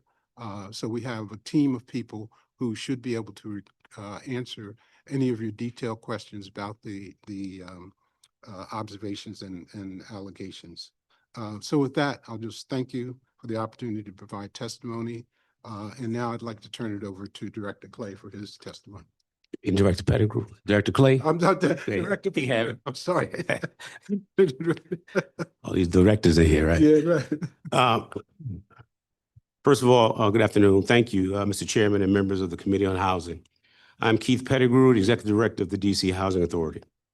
As I've said during multiple oversight hearings, a little more than 2 years ago, I came to an agency that was broken in so many ways, operationally and financially. The issues the current DCHA team has uncovered are substantial. We have slowly but steadily been addressing them, but issues go back years and will take some time to fix. Nevertheless, I'm proud of the progress the team has made, but we are far from done. Since November 2023, DCHA has increased its public housing occupancy rate, increased the number of families subsidized by the voucher programs, rehabilitated more than 1,400 public housing units, secured financing and partnerships that will support the preservation of thousands of affordable housing units and the creation of more, and caught up on outstanding audits. Additionally, since my arrival, we've delivered more than 416 newly constructed residential units across 3 development sites. Also, we have secured a $700 million industrial revenue bond deal issued by DEMPED to substantially rehab nearly half the portfolio. However, once again, there is more to be done. I've been upfront about the serious challenges confronting DCHA. I am thankful for the board members, staff, and consultants who are helping to guide us. As the committee is aware, the director of our Office of Audit and Compliance has sued DCHA and me personally after she was placed on administrative leave for unrelated matters. Because of the pending litigation and advice of counsel, I am not able to answer questions. Those issues will be sorted out in the court system where they properly belong. Having said that, it is important to note that the critical function of the Office of Audit and Compliance has not stopped. We have brought in an experienced professional to lead the office. His name is Randy Sherrod, who previously headed compliance offices for several large governmental agencies. In closing, I respect, in fact, I appreciate the committee's interest in the understanding DCHA's financial situation, and key board and staff members are here today to answer the committee's questions about DCHA's finances, and I'm leaving you in their capable hands. Thank you. Thank you very much. So we spoke last year about the various concerns that the accounting firm SB and Company, or SBC, raised in their FY24 audit of DCHA. At my urging, you laid out a more detailed timetable for resolving those concerns. In November, OIG published a report indicating that most of the findings and recommendations from their FY24 audit were either still open or closed but unresolved. Have you been working to fix the problems that SBC identified?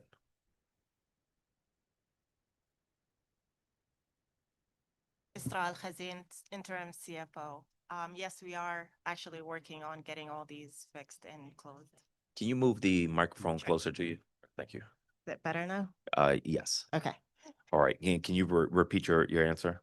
Yes, we are working on resolving all the issues. Some of them were closed, but we are waiting for the final audit for 25 to actually confirm that for us. Okay.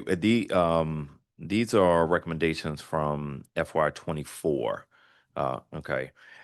As part of the committee's performance oversight pre-hearing questions, I've asked DCHA to give us detailed updates on the status of all of those items. Want to confirm that we will be able to get that by the February 6th deadline. I'm not aware of the February 6th deadline. What is that? Yes. Thank you. And so DCHA has acknowledged that a strong audit and compliance function is necessary and helpful to the agency. Suspending the work of the chief compliance officer is going to complicate that function, to put it mildly. What steps have you taken to make sure that while your review of OAC is underway, all DCHA staff have a clear pathway for raising compliance concerns?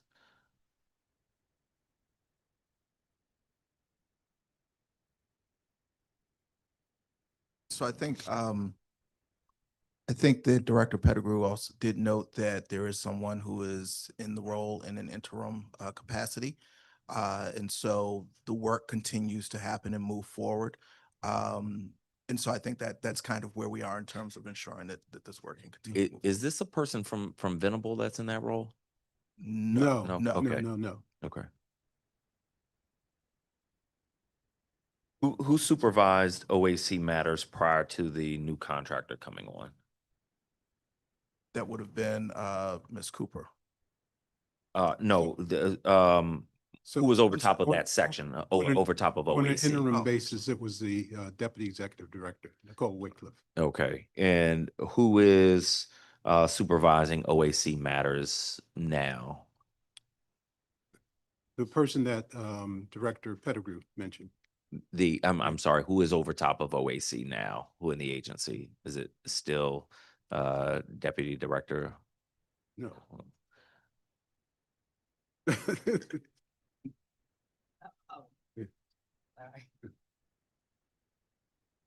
Nicole Wycliffe, Deputy Executive Director.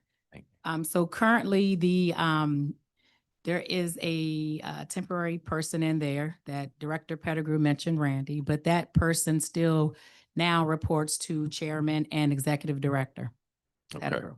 okay. And you indicated the DCHA indicated that you have or will hire an outside firm to review OAC's role and structure and possibly propose changes. Is that right? That's correct, and we have hired. All right, okay. What specifically have you asked that vendor to study and deliver? I don't have the So- scope in front of me. So what we've asked them to do is what's generally called, I believe, a peer review in the audit world.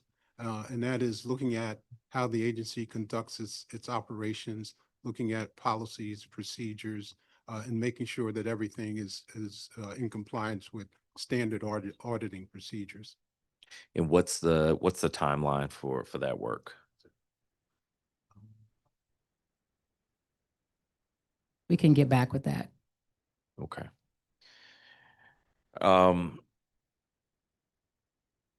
There have been disagreements about whether OAC should be able to work directly with the IT department to pull correspondence involving other top-ranking DCHA officers.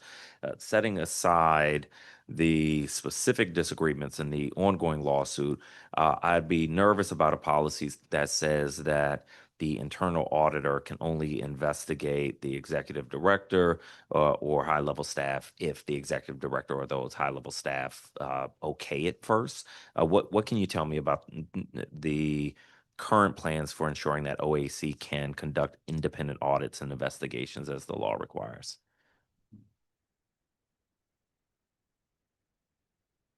I'm gonna take this one. Let me switch out. So I think when we talk about who internal audit would report to, there is the reporting mechanism to the director, but also to the chair of the board. So if there are issues that come up that perhaps it would not be appropriate for the executive director to make a determination as to whether or not this access is granted, then it would be a determination of the board. So you feel confident that both previously and going forward in the future, the auditor will be able to appropriately investigate, say, for example, the executive director if that's necessary? If that's necessary. Okay. Who drafted and reviewed the OFM management responses to OAC's September 25 observations and allegations? That was done by the former CFO. When did that CFO leave? Previous CFO? November 5th, I believe. And what's the current status of those observations and allegations? So we've responded to the request that we got from the OAC office to provide documentations, and we gave them all the documentations as of December 31st, but we have not heard back yet. Okay. Is it ongoing? So obviously, Ms. Cooper and one of her deputies was placed on leave. So is someone still working on that in the Office of Audit and Compliance? That's my understanding. There is a senior auditor in that section that is reviewing the information provided by the financial management staff. Okay.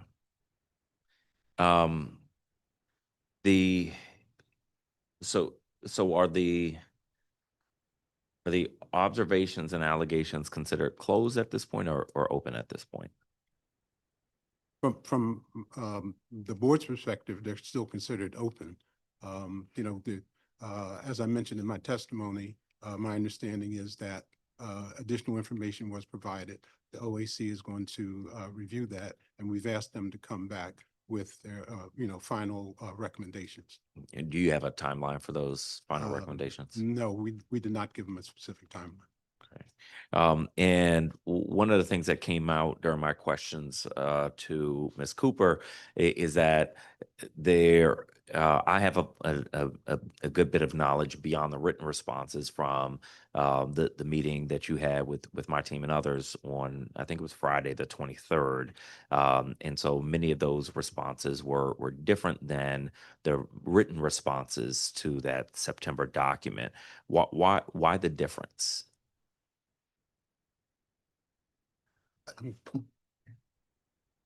I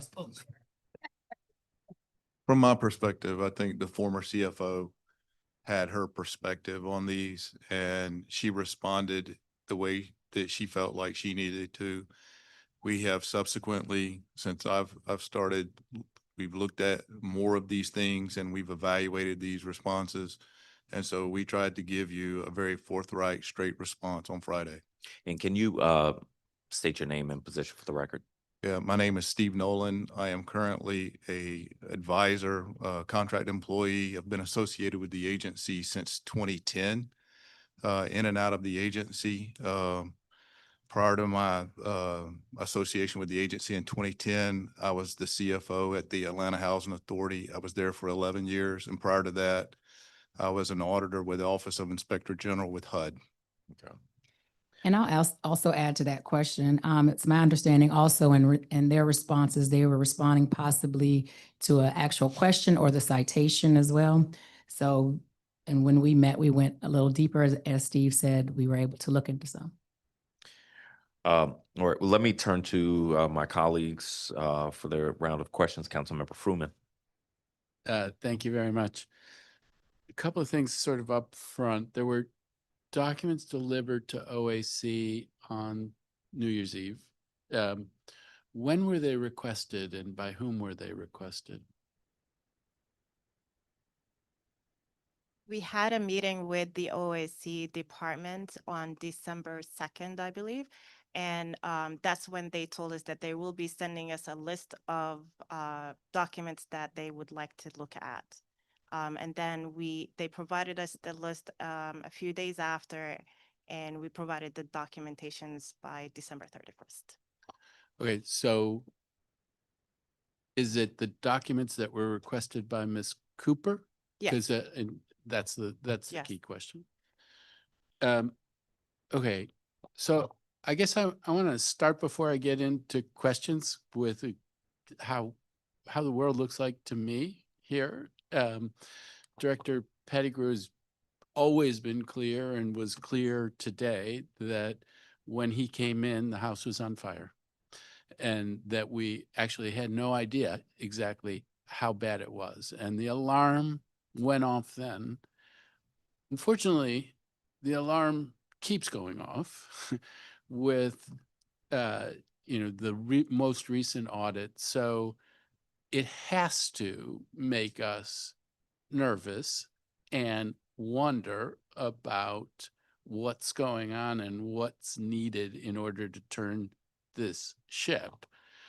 Then we have this episode where, and I don't want to get tied up with semantics about is it an audit? Are they observations? I think, and I desperately hope, everyone will acknowledge they're serious. And they're serious things that were identified as happening inside of the agency. And then the person who came forward with those claims ends up being put on administrative leave. And a new person is picked up the evaluation of that process. That doesn't mean that there's something nefarious necessarily going on, but you have to appreciate that anybody from the outside looking at this would think, what the hell's going on? And please explain it to me. Explain what it is that you're doing. Please show me that you take the things that she raised seriously. Part of it is one of the references that was made a couple of times was that Ms. Cooper was let go or put on administrative leave for unrelated reasons. I am not going to ask you to change that characterization. That has to be the characterization of the agency, but it is an open question. And I think, if you're not inside of the agency, you have to recognize that as an open question. So and I tried to get at this with Ms. Cooper, what's the wedge? What's the issue that led to, in my opinion, the breach? And it was the call for a forensic audit. which folks inside of the agency thought that was not an appropriate response to the circumstance. She, I think, believed that it was. There were differences of opinion about what's the role of the auditor. And I'll give it to anybody here at the table just to get us started. And we are going to go through all 10 of the things, because that's the universe of things that she said we ought to be focused on, and hear you on each of those specific things. But on a big, broad question, if the house was on fire and if the alarm is still going on, and I think that is the case, why wouldn't you do a very deep dive review to get to the bottom of all of it? Why wouldn't we do that? I Mr. think Skinner? Steve can probably give you some really good context in terms of how we got to where we are today, but also tell you what we are doing in terms of the corrective actions that the agency is taking based on the previous audits, the FY24 audits. There were over 20 findings there, and we are working to resolve all of those findings. But I think Steve can give you the context based on his association with the agency, as he said, going back to 2010 off and on, and coming forward now. So, my context probably for this starts around COVID, because those are the years that we got behind in the accounting function. And those are the years where our audits got behind. And so to layer on top of that, we had a central office building that got sold, and we had no place for staff to come centrally to do work. So people were working remotely, not only because of COVID, but we didn't have an office. And so when we got office space back, the agency started to diligently bring those things current, those audits. That was a tremendous amount of work. So I was associated with the agency in just compiling financial statements into the format required by HUD called the financial data schedule. We did that for 21, 22, and 23. And we worked with the staff at the time who did all of that accounting work, and with the auditors to get those audits finished. And so that brings us current to the beginning of 24, which is the previous administration decided that we needed to move and go live on a new accounting system beginning October 1 of 23, which is our FY24 beginning year. And the software system that we were on was actually being sunsetted by the vendor, and we had to move. And so we had a software implementation going on at the same time we were trying to catch up audits. So the audits that we had opinions on that we got through okay were in the old system. The new system is where we started having problems. We had account conversion issues. We had beginning balance issues. We had new process flows. We had new accounting segments and new accounting ways in that system. And so that required a tremendous amount of work to stabilize. That is the time when the new CFO started. And so the team that was here during the implementation. The new CFO, meaning the CFO who just recently left? Correct. Okay. So that CFO started at the beginning of 24. The team that was working on stabilizing that system, that contract was not renewed, so they were gone. And so a new team was brought in to do fee accounting and to try to help do that. That work did not go well in the system. And so at the same time, DC took over the audit for 24 and hired a firm that was not familiar with our industry, and they accelerated the audit timeframe. So the typical audit timeframe for our industry is 9 months after year end. We were told we had to do it in 4 months after year end. And so that was laying that 4-month time frame while we were finishing an audit for 23 was just too much, and trying to stabilize the system. There's no way the staff could respond to everything that those auditors wanted. And so because we couldn't respond timely, they gave us a disclaimer of opinion in 24, took a bunch of findings because that was the time, that was all that we could accomplish in that time frame. And so there are still many problems in finance. I'm not going to sit up here and say there are not. There are still things that need to be done in the system, setting issues that need to be reviewed, process flows that need to be reviewed. So I'm not making excuses. I'm trying to give you a reality check, because one of the things that we do as auditors when we're in that field is we look for root causes of what's going on. And so 24 is also the time at the beginning of 24 when we're trying to go live on a system, answer and finish an audit. That was the time that we put an entire accounts payable department and payroll department on leave. And so, and it wasn't just accounts payable. It was anybody that touched checks. So it was people involved in treasury and transfers, people who were depositing checks. All of those people were put on leave, and staff were shifted overnight to try to catch that work. And the staff were not able to call anybody on leave. That was a restriction.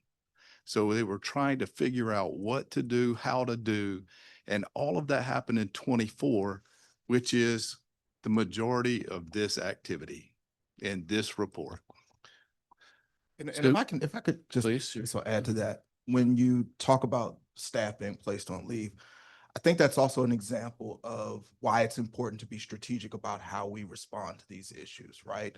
So the staff being placed on hold, it was part of an investigation.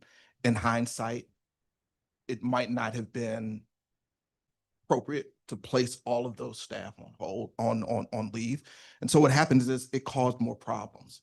And so as we think about how we respond to these issues, we have to make sure that our response is one that gets us further and not sets us back. And I think Chairman White even kind of alluded to this earlier when questioning, when we keep doing audits and getting findings, we're not necessarily getting solutions. And so when we talk about, for example, the R&M fund, I know the question will come up later. One of the things that's happening is reconciling that account, going back in the history and looking at all the transactions that went into that account and reconciling it so we know what's there and what's supposed to be there. A forensic audit would maybe take a deep dive and point out some issues, but it wouldn't necessarily end up with that account being reconciled. We want to reconcile that account. We want to place procedures in place and controls in place that would both identify and prevent and detect any types of errors or irregularities. And so we want to put the things in place that would respond to these issues so that we don't continue to have those issues. We're just concerned about if we're not strategic about what things we do and how we respond to these issues, it sets us back and doesn't move us forward. Okay, so I'm well over my time, but I feel sort of innocent because I just asked one question. But I will say the answer to that question, there's sort of two sides to the coin to it for me. I mean, one thing is the candid acknowledgement of the gravity of the issues inside of the agency. There is a lot. And you even, Mr. Nolan, it happens that my line of sight goes to you and then to Ms. Cooper. And when you said about you got to get to root causes, she nodded because that's a thing that she's felt, I think, for some time. And the candid acknowledgement, the bad thing is the gravity of the issues. The good thing is the candid acknowledgement. The question is, where do we go from here? And I really hope that as we go through the different allegations, that nobody claims that they lack gravity. I mean, some of them might, but there's enough there in the tens of millions that I hope you won't. The question then becomes, what do we do next? With that, way over. Thank you, Councilmember Fruman. Councilmember Bonds, are you still with us? And do you have questions? I do see you with us. Yes, I am. Thank And you I very should much. mention, Councilmember Bonds, that Commissioner Chris Murphy is now with us virtually as well. but you can All go ahead right. into your questions. Thank you. Okay, Councilmember thank you very much. And thanks to the agency coming forward with us today. I guess my questions are generally the same questions that my colleague just put on the table. And that is, given that we know that these are issues, the issues have been longstanding. At least there's been knowledge of that. And now, Mr. Nolan, thank you for being extremely candid with us about how an agency gets to this point. I think that's something that we don't always understand. We don't always take into consideration the personnel and what is required of them and how they may find themselves following management directives and maybe not be able to deliver. But on that note, you indicated that reconciling accounts is one of the things that you know must be done. My question is, what are some of the measures that have been identified thus far that you feel will be put in place as we move forward? Because moving forward is where we have to go. I think there's a number of things that can be done, and I think we've started on a number of things. One and foremost is this particular account has to be reconciled in detail, both the receipts of the money and the expenditure of the money and the transfers of the money. That's well underway. So hopefully we'll have answers on that soon. There are other things that I would be specifically focused on around just systems, making sure that they are, in fact, what they need to be, reviewing those settings and making sure that they have been optimized. Can you be a little more specific when you say systems that need to be optimized? Give Yeah, us a sense of it. Thank you. Yeah, I'll be happy to do that. So as an example, when we went live on the system, not all of the modules were live. And so since I left and came back, the fixed asset modules has been set up. And so I just want to make sure that that is set up correctly, where the flows that come out of that, the assets are properly accounted for in the correct ledger, as an example.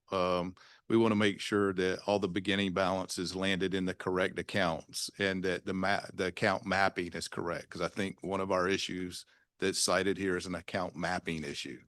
We want to make sure that our process flows within the system are optimized. And so where we have, who is responsible for initiating the process, who is going to be an approver in that process, and who has the final approval.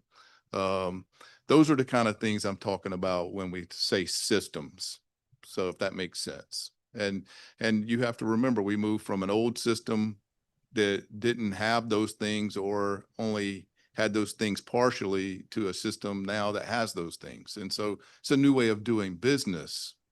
And so settling out how the staff perform those duties and who is going to do those within the internal staff versus a fee accountant who is external to the agency, that adds a complication. So we're talking about transitioning all of that activity back to the staff. They're very capable people, and so I think they can handle that work. All right, and because we have a staff that's very capable, do you have, or is there a plan that specifies who will do what, when? I'm sure it is. And more importantly, do you have a timeline for any of these changes that are necessary? I'd say we're on the front end of devising that plan. I mean, I literally just started in the middle of November. So just trying to assess what to do and when to do, I think is still, it's at the forefront of our mind. And at the same time, doing interviews for a new CFO. And so you do need a new leader, and that leader needs to make some of these decisions. All right, and so you said you're at the front, you're at the front of developing the plan, correct? So we don't have a plan yet. We do not. All Not right. to my knowledge. Okay. And in developing the plan, do you have a sense of how long it will take? I think it takes as long as it's gonna, I think we have to kind of assess every area within the finance department. And so I haven't had time to do that. It's been, the interruptions of everything else we've worked on, and I haven't really been assigned to do that, quite honestly. But I think a plan and an assessment is needed with a time frame, and that will come, and a new CFO will want to do that. So as you hire your new CFO, they're going to desire to do that. Yes, in fact, it seems that every new CFO wants to do that. And I don't know if that generates the delays. Mr. Skinner, what do you say about this plan and the time frame that it will take? Have you set any goals? The board has not set any specific time frame or goals. We're basically looking to the agency leadership, to Director Pettigrew and his team, to come up with that, let us know what it is, and we will work with them to determine if what's appropriate, and try to make sure that the time frame is as short as possible, given the magnitude of what needs to be done. All right, well, then, Mr. Pettigrew, are you available to respond? I really think it's important that we have some benchmarks. Again, this is such an important area of our housing authority. And if it's been problematic for years, it seems that we would want to begin to set some benchmarks and certainly have a plan. What we're hearing from Mr. Nolan today is that much of the financial system is broken, and for many different reasons, not casting any blame any particular direction. But it does make sense that we would have a plan, even if it's a draft plan, and we would have some timelines. Government operates on timelines as any other industry. And so I'm just trying to get to that point, because ultimately we're dealing with public dollars. And I can jump in. So we do have some plans in place, meaning that out of the audit, it came that we would hire or engage someone to do a risk assessment. So that is ongoing. We do not have the results of the risk assessment back yet, but that is definitely looking into many of the departments, including the financial department.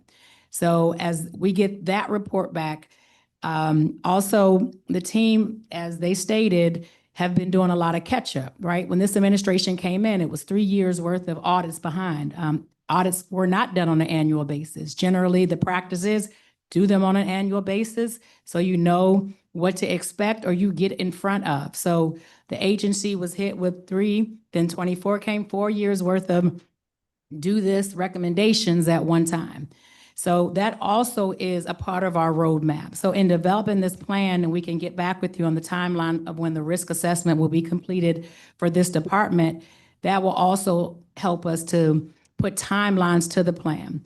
As Steve mentioned, a lot of the systems, which is the Yardi system that many housing authorities are using now, a lot of things were not turned on. So that is currently being assessed, and that will be a part of that risk assessment as well. So once we get those items back, and again, get through, right now, we're going through another audit, right?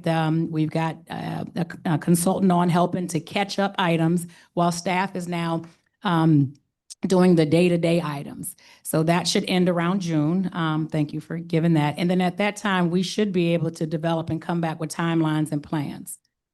So we should anticipate some timelines, as you're saying, after June. We may have it by the February hearing, but I would say most likely after June, because that's when you're gonna probably have your other assessments back and the other audit complete that the team is heavily working on. The All financial right, team. well, I and- certainly would encourage that we have something, some sense of timing from the agency when we have the oversight hearing. I think that is definitely required to move forward with confidence that we are moving in the right direction. Yeah, Thank and you I very don't- much, Chairman, and thank you to the representatives who shared with us today. Thank you, Councilmember Bonds.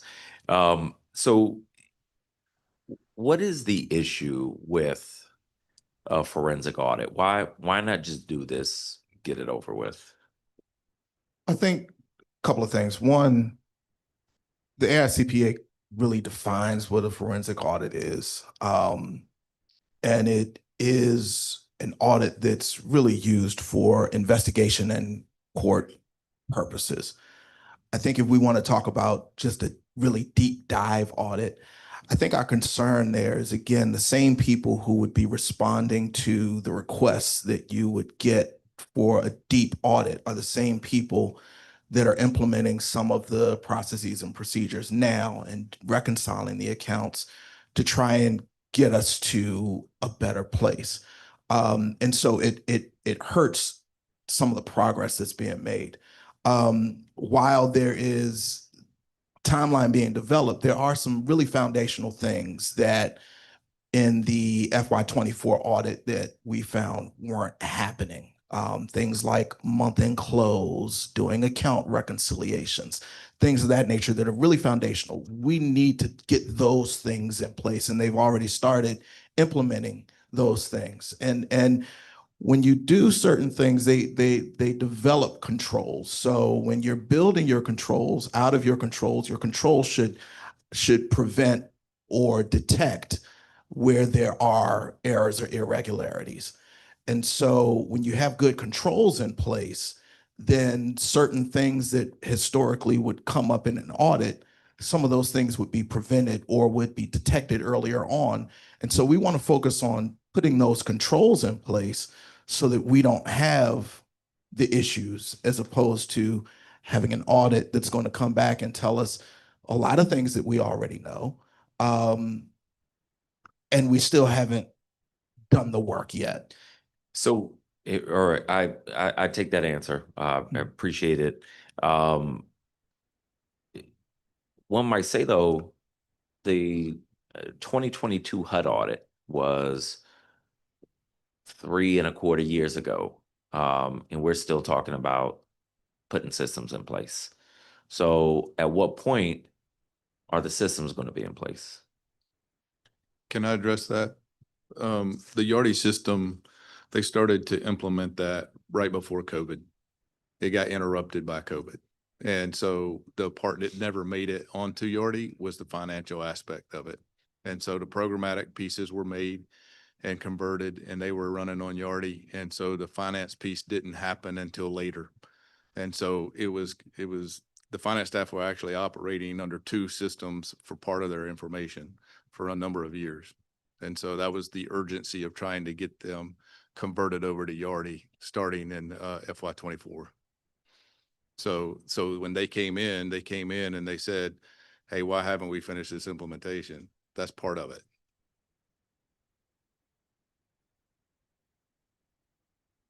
So, but okay, so COVID was, a number of years ago too. It was. So at what point, because we can't, if we're back here next year and the year after, still talking about significant, audit findings, at some point we have to be able to answer the question as to like whether when those recommendations are going to be fixed. Right. And unfortunately, audits always look backwards. And so when we start looking at a 22 audit, they're looking at information during COVID. When we start looking at a 24 audit and we're looking at instances that happened in 24, I mean, we can identify a lot of the causes of that at that time. So, but I agree with you. There has to be progress. There should be progress, and we should make some strides in that regard. When are we going to make those strides? So like at what point? I think we have made some, and I don't want to leave the impression that the system is just completely broken, because it's not. there is a lot of good things going on in the system, and there are a lot of good work going on with the staff. So, but we still are playing catch up in some regards. And so, All right, I got to push this more, because if we adjourn this hearing now, somebody would say, all right, well,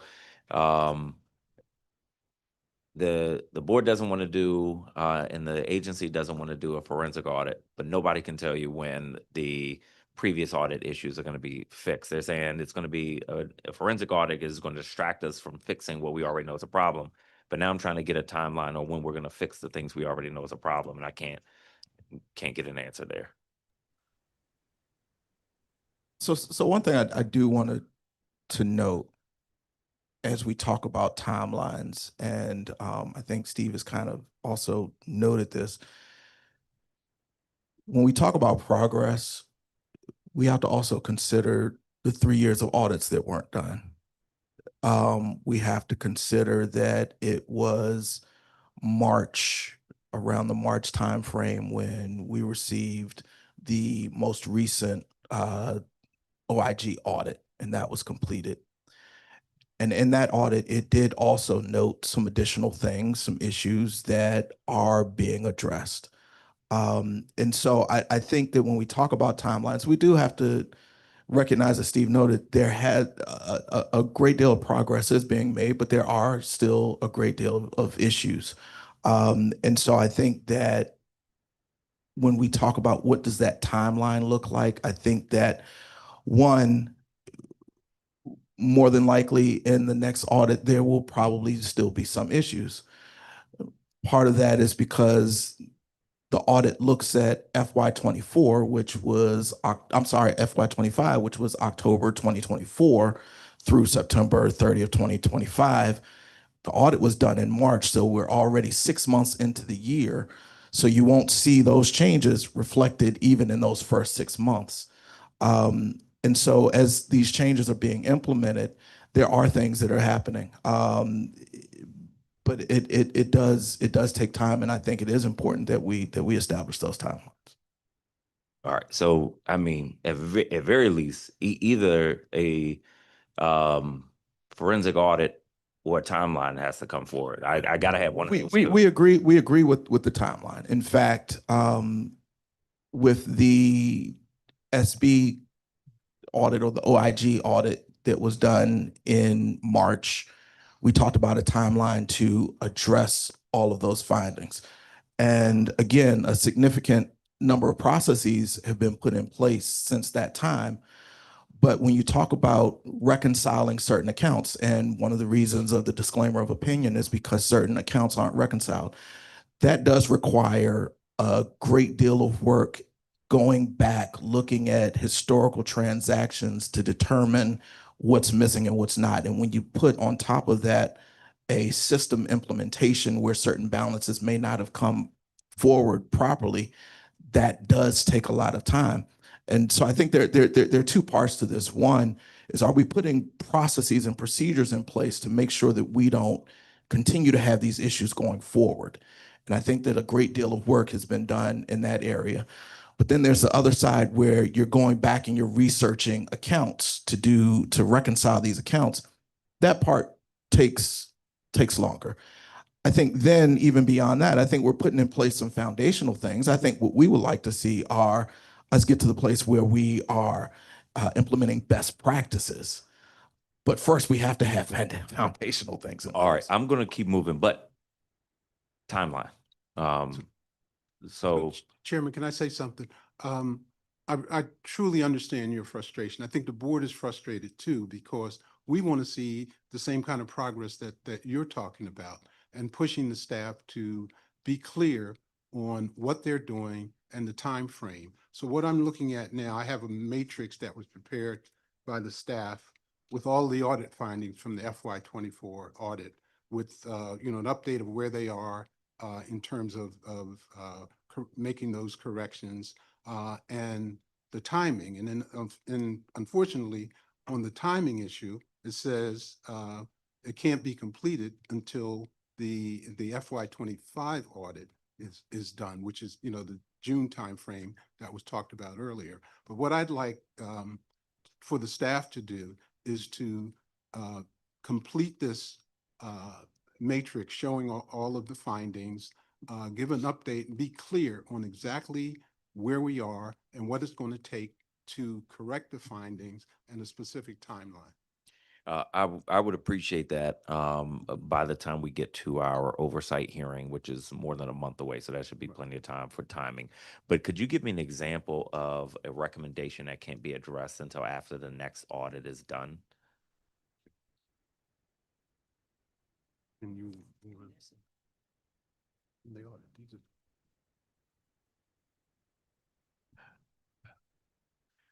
So I think I won't say can't be addressed until the audit as much as wouldn't be closed out until the audit. I think there's some things that came out from the last audit related to fixed assets, utilizing the fixed asset system, and the fixed asset module. My understanding is that the assets are now in the fixed asset module. And I believe that when the audit is complete, we should see some of those types of things come off. I think there were 3 or 4 findings from that audit that were related to fixed assets and use of a fixed asset module. I think we'll see some of those things start to come off. So we'll see those things actually close out in the next audit. And so I think that those are some of the things that we would see come off. Okay, then let me use this opportunity to be clear though. My question is not when they will be closed out by the audit team. My question is when the issues will be resolved. So unless there are specific things that cannot be resolved without the audit, then I hope not to see in the timeline any reference to an upcoming audit. Does that make sense? Sure, I think that's fair. yes. Thank you. Councilmember Fruman. Thank you very much. Some of these may go to timeline issues, but just help me understand it's a little bit more than just timeline. So a number of remedial things were mentioned. One, and this isn't in the order that they were mentioned, but there was the risk assessment of all of the departments. And talk to me about what does that mean? Who's doing that risk assessment? How does that differ from an audit? What kinds of things might it capture that an audit wouldn't capture? And when do you expect the results of that process to come back? So it's been completed by an outside firm. The firm is Baker Tilly that is conducting that audit. Generally, this is going to look more as what we are talking about: policies, procedures, workflows, risk, separation, segregation of duties. Are we doing it? So that's the type of assessment that's doing. That actually was a recommendation from the OIG audit that we heard them loud and clear, and we did engage someone to do that. I will have to circle back with the timing on that one, because I'm not sure exactly right now when that completion is done and when we'll get that report, but we can circle back via email after this. Please do. Okay. But and do you have a sense like by the summer, or do you think it could be later than that? I don't want to Okay. guess. Yeah. We'll get back Okay. to you. Fair enough. Folks are looking into the R&M account and trying to do a reconciliation of the R&M account going back years. Who's doing that, and when do you expect to get the results of that? So I'm going to jump in first and then I'll give it to Steve. You can go to the who. So on that, it's actually the rehab account, right? Rehab and maintenance account. On that one, I would like to add that a policy was put in place of how the funds were to be transferred in March of 2025. So that's what the staff heard, came to their attention. They put a policy in place in March of 2025. And that policy now states on how funds would be transferred from this rehab and maintenance account to the general fund. As Commissioner Clapp, maybe not today stated, but our general fund is our only account that we write checks out of, right? So that's a policy in place. So from March 25 going on, there will be no more transfers of the way that it was done before. The team, I don't want to assume anything for anyone, but just of looking at it, it was a process that our current CFO and team followed that predated this administration. Do the transfers, pay the bills, and reconciliations came later. So Steve, I'm gonna throw it over to you for the reconciliation piece on a timeline for that. Yeah, so I'm working with actually two different departments chasing those numbers. And I'm not only working inside of finance, but also inside of the people who actually execute and manage the contracts for the work. And so that really, I had a meeting with them last week. They're working on it. I have not gotten an update, so I don't know where we are exactly, but that is being worked. And specifically, just so you know, I asked that we tie out the receipt of the funds, the use of the funds by grant year. So, Okay, and I hear you that everything should be lined up after March 2025, that money wouldn't be moved to the general fund unless there were a specific need for those dollars from R&H. And so I'm going to use the word sloppiness, but it's 50 million or $60 million of sloppiness between the amount of money that was moved to the general fund and the invoices that we see paid out of it. It's pretty sloppy. Very bad. Yeah. Best practice that predated. You're correct. You're correct. Okay. So the other audit that's coming in June, who's doing that audit? The one that's ending in June? yeah, Is it's that- the one that we it's the should annual. That's the existing, the OIG audit. That's the audit. That's the OIG audit. So The- it was before, I used to be doing February, and as we said, our years don't end, that is not due to a HUD till June. So this allows the team more time to be able to compile. So that's the OIG audit that's now a June timeline. And So you go ahead. The firm is Clifton Larson Allen that was hired by the IG. They are very familiar with our industry. They do a lot of housing authority work. So, and help me. So we have an audit for FY24 that had a whole bunch of questions in it. And then I was thinking that what we're going to see in June is the sort of standard annual audit for the agency for FY25. Right. Am I right? That's Mhm. right. Mhm. And is that the same as the IG audit? It's being run under Different the company. IG for the city. It is, the city is managing it under the IG's office, but they hired Clifton Larson Allen to do the audit of us. I see. So Yeah. So actually it's got even another layer of independence Yeah. from the things that have happened before. And I think it's going to be really important that we get that. Yeah, in and just June. to be clear on that audit, because we got a disclaimer of opinion in 24, the auditor is going back and having to re-audit a lot of the balances from 24 to get comfortable that the balances are rolling correctly into 25. So the staff have really been providing information for 2 years, and it's almost as if we're going under rehabbing an audit of 24 in a sense to get to a good ending balance in 25 that they can opine on. Okay. And that's a thing that we'll see in June. Yeah. And maybe like on the change in policy on the rehab account starts in March 25. But if you're talking about closing balances in September 25, if the policy changed in March 25, I'm going to expect things to line up in September 25. So the policy change of transfer, the account has to be reconciled, right? So the reconciliation, we'll get back with that timeline. Once it's reconciled, if it identifies something wasn't coded properly or this, then that will, and I'm getting into financial, I apologize, more in accounting, but then the general ledgers will be updated to identify that. So reconciliation must happen.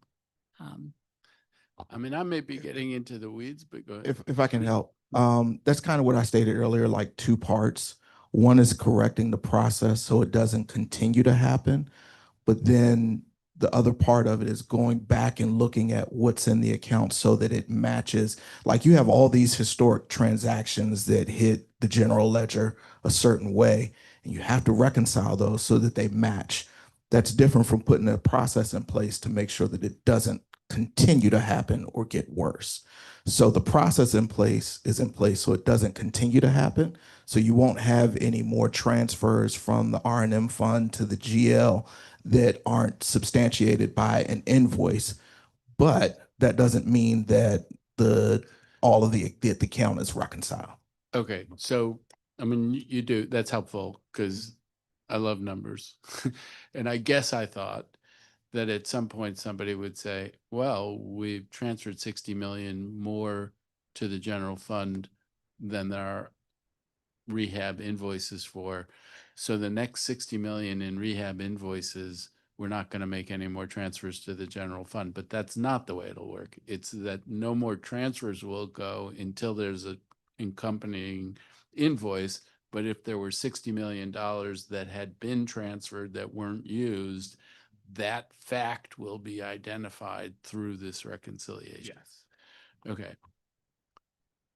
And we need to know when we're gonna have the answer to that question and want it done right, but want it done soon too, because this is, I still am thinking like I'm guilty. I started at 10,000 feet and we're still at 10,000 feet.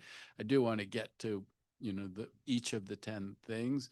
We have talked about the first one, and I'll just put to bed the first one, that the gravity of it is a given. And you're telling us what are the things that you're trying to do about that. And then the question is, when are we going to get the answers that provide us the clarity about just how bad is it and just how effective have been your remedies? And I want them. I don't want to wait till the fall. I don't want to. I hope that we can have these things in soon. Thank you. Thank you, Councilmember Fruman. Councilmember Bonds. Thank you very much, Chairman. I just wanted to follow up a little bit and ask the group, how alarmed are you about these audit findings? I really need to have that on the record. Okay, I'll start. I think that overall audit findings are alarming. I think we were first most alarmed by the disclaimer of an opinion in March. As Chairman Skinner noted, I think after we saw that, that's also when we had requested or really come before council and said it's important that there's a person with accounting knowledge on the board, because we see that these are big issues. So we are very concerned about the issues. And we're mindful that a lot of work needs to be done. And that's something that we certainly would not run away from. We recognize that. Thank you for that response. Mr. Skinner, do Councilmember, you if I can have? if I can just follow up. I'm alarmed. I think I was alarmed when we got the HUD report back in 2022. I was alarmed when we received the FY24 audit with all of those findings.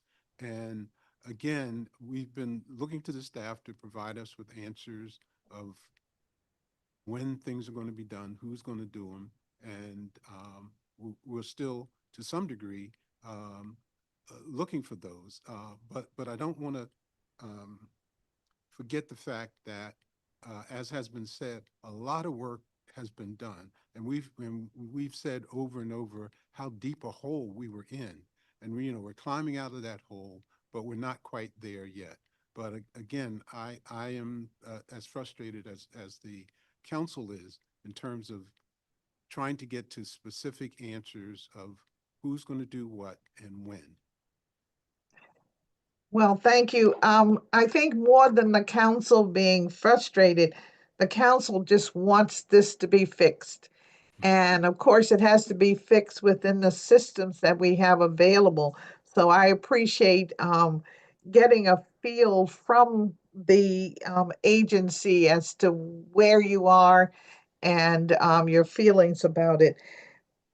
When we talk about the historic transactions and trying to do the matching to make sure that every dollar is put in the right box, what happens? What is your solution when they don't match? Have you come up with a solution for that?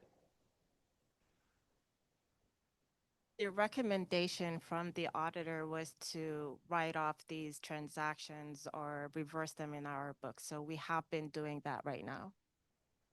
All right, and you are your name, please. Sorry, it's Isra Al Khazin. I'm the All right. interim CFO. All right. Okay, great. All right. So that's your solution. All right. I have no more questions, Chairman, and I certainly appreciate the earnestness in which we're dealing with this issue and the fact that finally the transgressions of our agency put on the table so that we can move forward, hopefully expeditiously. This is such an important agency for the residents of our city, and I would really like to see us grab this so-called by the horn and get some systems in place that are dependable so that the agency can spend all of its time on satisfying the housing needs of our community. So with that, I'll say I yield all my rest of my time to you, Chairman. Thank you, Councilmember Bonds. Let me take this opportunity to swear in Board Member Chris Murphy. If I would ask that you raise your right hand. Do you swear or affirm under penalty of perjury that the testimony you are about to provide to the Committee on Housing is the truth, the whole truth, and nothing but the truth? I do. Thank you so much. All right, I want to jump back into questions and start with observation one, which has been covered a bit.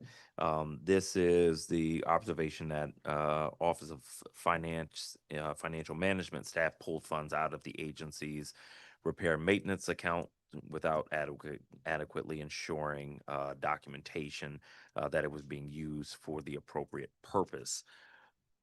What's the actual remedy here at this point?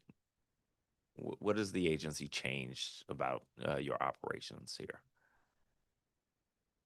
So we did change the process of actually transferring the money from the R&M account to the general fund that we pay checks out of. So we will pull a list of the payables that are ready to be paid, attach that to a request of a transfer and transfer the same amount. So the transfer amount and the payables will match. Well, That was done in March 2025, yes. okay. Is this in writing anywhere? Yes, we do have it as writing in a SOP or standard procedures. Okay. And can you say with confidence that all money pulled from the R&M account in FY24 actually went toward public housing repair and maintenance? Without a reconciliation, I cannot say that. Okay. And the reconciliation is happening now? Yes. Okay. And when will that be done? That is the reconciliation that Steve Nolan is working with the other departments on. Okay. Hopefully we'll get that soon.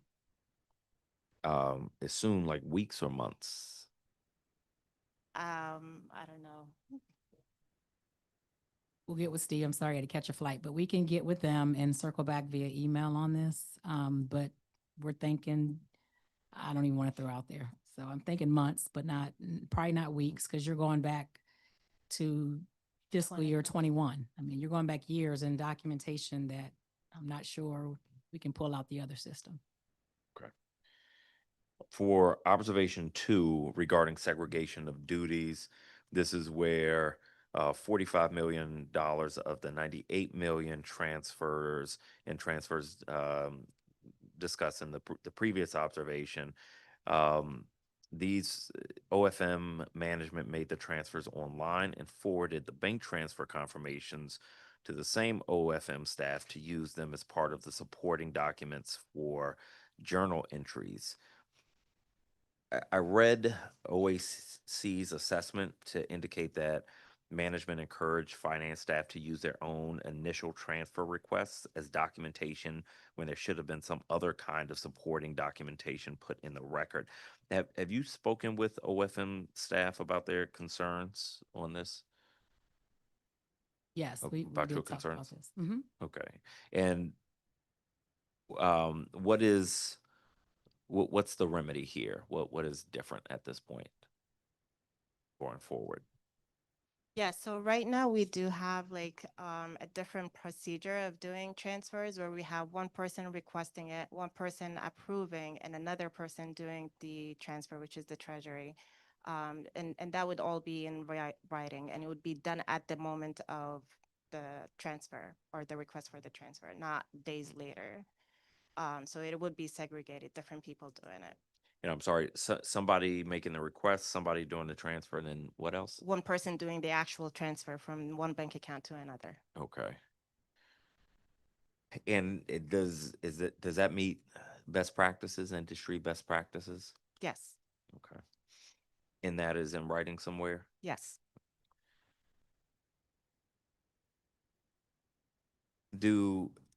For the person of those three people in that scenario, who do they report to? Do they report up through the same management chain? They do not know. Usually the request is done and that person is reporting to the account manager.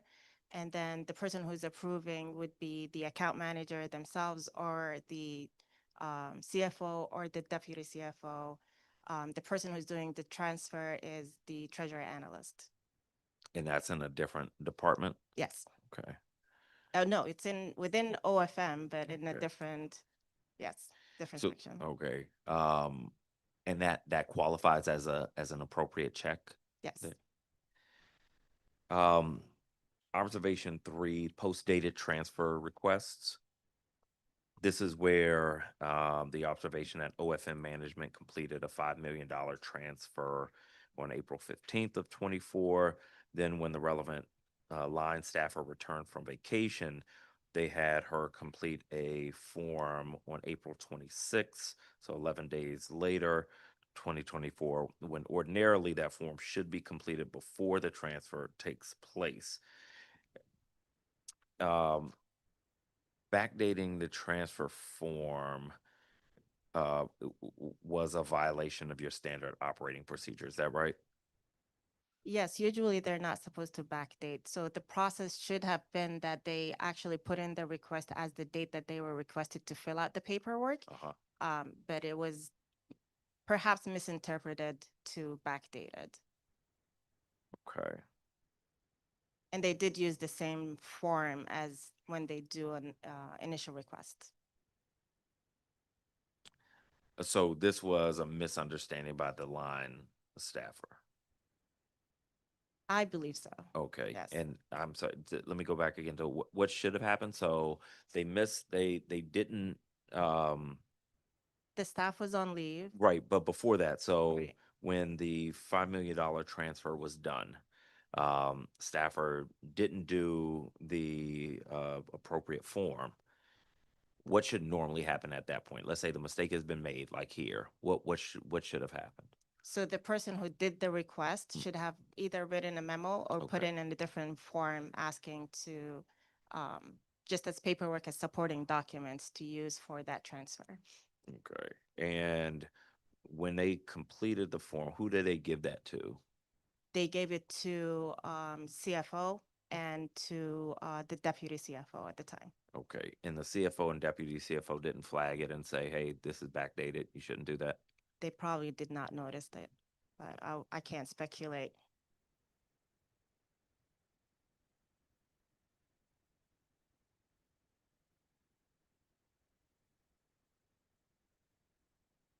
Why did OAC recommend putting so many OFM employees on leave beginning in January 24?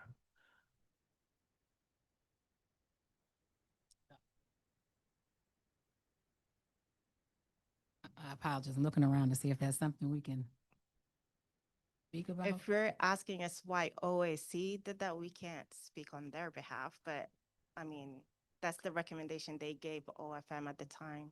And so the board and executive leadership take those recommendations and don't second guess them.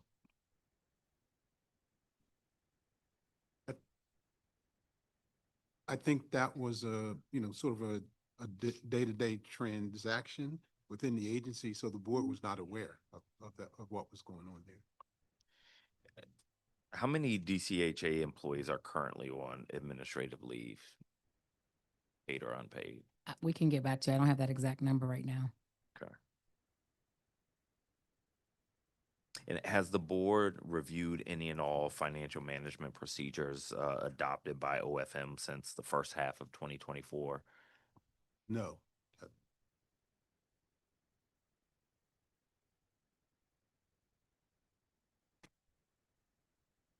All right, something's missing here. A bunch of OFM employees were put on leave because of the number and seriousness of issues, and then didn't review the issues. All right, that's So the staff was put on leave. The incident happened at the Housing Authority where checks were intercepted. Some checks were intercepted and cashed. I believe they were changed, the payee's name and the dollar amounts were changed. So they went through and were cashed. That was flagged to the agency, and by the vendor calling in, not receiving their payment. So that's what happened. When this was looked into, apparently the staff that generally either have accounts payable rights and others were put on leave while this investigation was ongoing to ensure that this was not something that was happening by the staff. And after it went, I guess OIG got involved, they to investigate it. Once they did, they asked us not to interview or speak with staff. Once they cleared the staff were clear, they came back. So that was about, I'd say, give or maybe over a year that happened.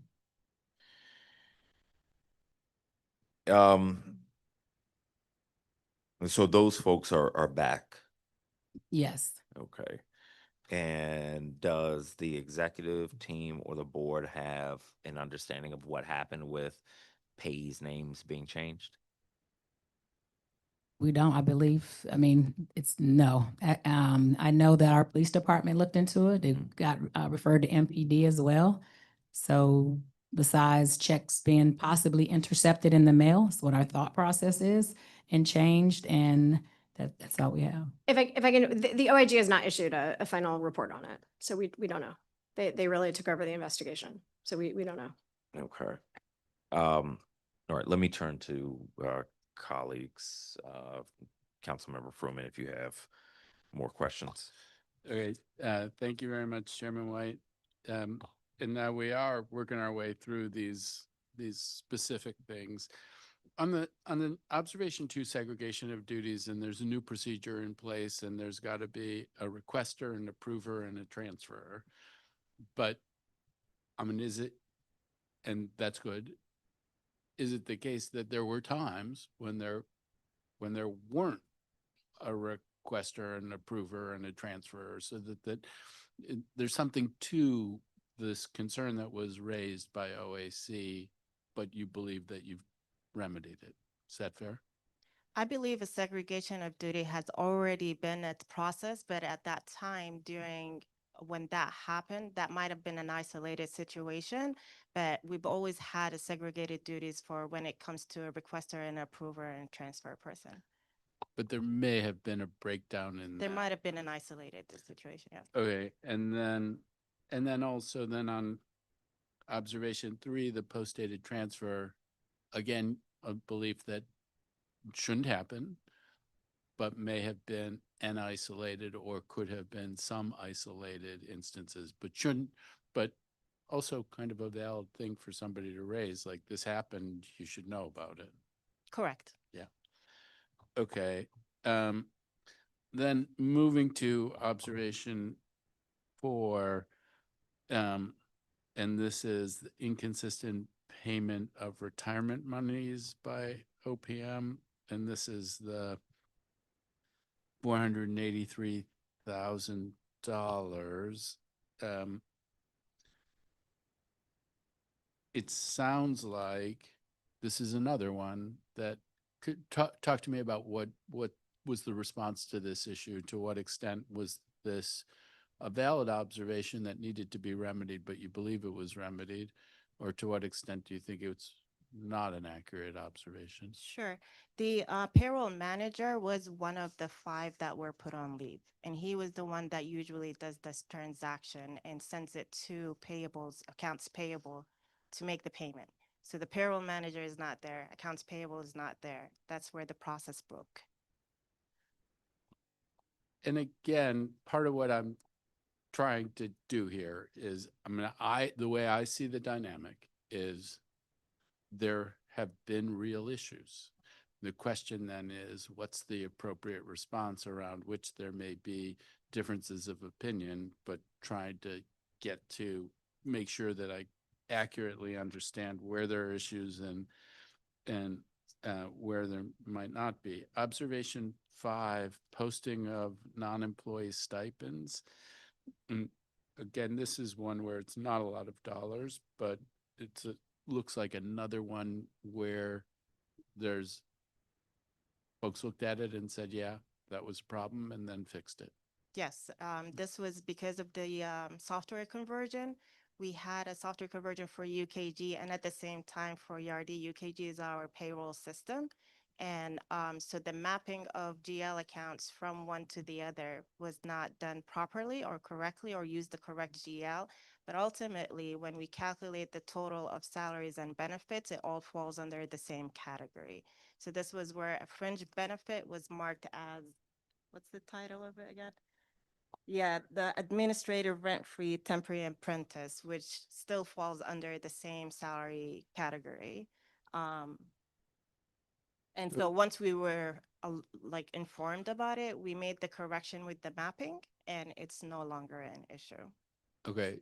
And I guess part of what I'm hearing there is a little bit of no harm, no foul, in that this is all about compensation and it was a question of how it was coded, but it's not detracting from anybody's compensation. It's not adding to anybody's compensation. It is, but it is also a valid observation. Yes. And to add to that, this observation was actually brought to us in January of 25 originally, because it was done, because our budget specialist did have meetings with the OSC, and they noticed this GL expense that it's being on the wrong GL account.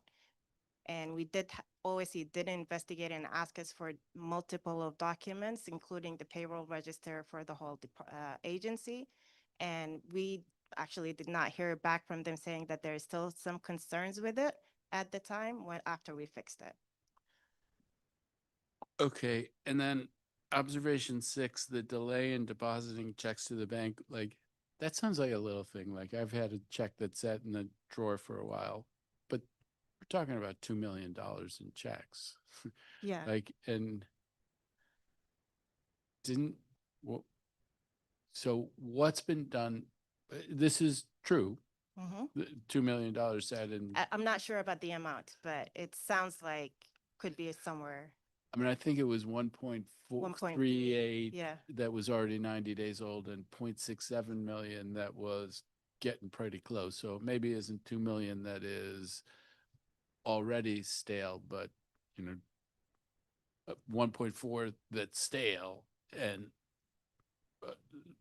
0.7 million, 700,000 that's pretty right.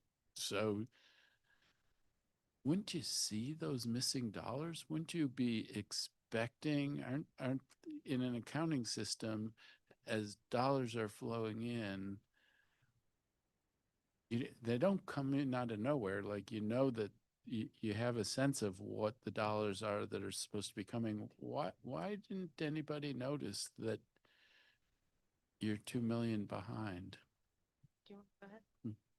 Oh, so some of the checks that we do get are because there was an agreement between another department like HCVP and a vendor or one of the residents or participants. So OFM would not necessarily know that we are receiving these checks. But I'll also add, I mean, on a monthly basis, we get different reports, and I'm just going to talk right now for accounts receivable, more rent payments that are coming in from our residents, right, on the public housing side. So generally, month over month, we can look to see a trend. Our delinquency amounts are so great to find that number, although that's a huge number to us, is difficult to find in reviewing a report month over month without seeing the actual checks not being there. So for example, 1 month, my collection rate may be 82%. The next month, it may be 78%, and the next, 82% again. And so it's difficult, and I'll just say for me, looking at a report month over month to identify you're missing $1 million worth of checks there. Now, to the financial level, I'll have to leave that to Israel and team, but those are trends I look at on a monthly basis. But that amount, unfortunately, in our accounting and how delinquent funds come in is hard to identify that you're missing some checks there. I mean, go ahead. One other thing I will say, I believe that something that was also noted is that some of these checks were recorded. So if they were recorded, just not deposited, then you would have seen that revenue in the system, even though it didn't hit the bank. The issue that comes out of this, and this is something else that we have noted concern about, is the timeliness of bank reconciliations. And so this is something that will come out in a bank reconciliation if bank reconciliations are being done timely. I think now they're working on updating those bank reconciliations. That's when we talk about there are things that just need to happen that would help catch these things. A bank reconciliation would help catch if something was recorded in the system but not actually deposited in the bank. But some of these were recorded as revenue. So when reviewing a report, you might not see it in a report as being outstanding because it's been recorded. Okay, so stick with you for a second, because earlier you talked about procedures that you were trying to get in place, like month-end close and bank reconciliations. When can we expect those things to be routine? So I think now month-end close, and I think Israel will talk more about it, but I think month-end close is now in place. And they've instituted also checklists, which checklist is a great control when doing your month-end close to make sure that certain entries are being recorded. But I think even that is being expanded and made better. But I'll let Israel talk more to that. Yeah, bank reconciliations are done now in a more timely manner, so we do catch things a lot quicker now. We do have a checklist so that our staff can see like what transactions need to be entered and posted to our system. It is being updated, and it's a living, breathing document, so it's always going to be updated with new tasks as we go forward. Okay, and this, I'll be done and leave you to your devices if you just give me a minute or so.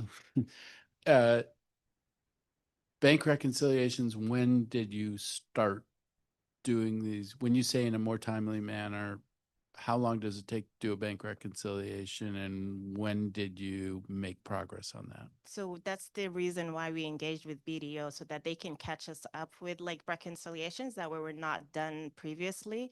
Right now, we are probably doing November and December reconciliations for the different bank accounts. We do have many of them. So they're working on November and December. They're finishing that. And after that, we're going to transfer these tasks to the staff, and they can do them in a more timely manner. So it will be done monthly from now on.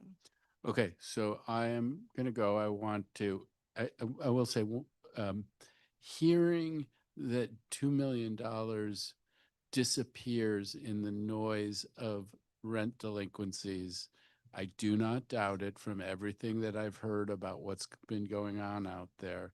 But that in itself is heartbreaking. I mean, I don't doubt it, but it's not a good situation. To me, and I think I want to thank all of the witnesses. I want to thank Ms. Cooper. I want to thank the folks from the agency. I do think as I go through these observations, it's not that there's no there. I think Ms. Cooper, I think we should give her credit for having done a lot of good work. The question becomes, what is the remedy in response to this?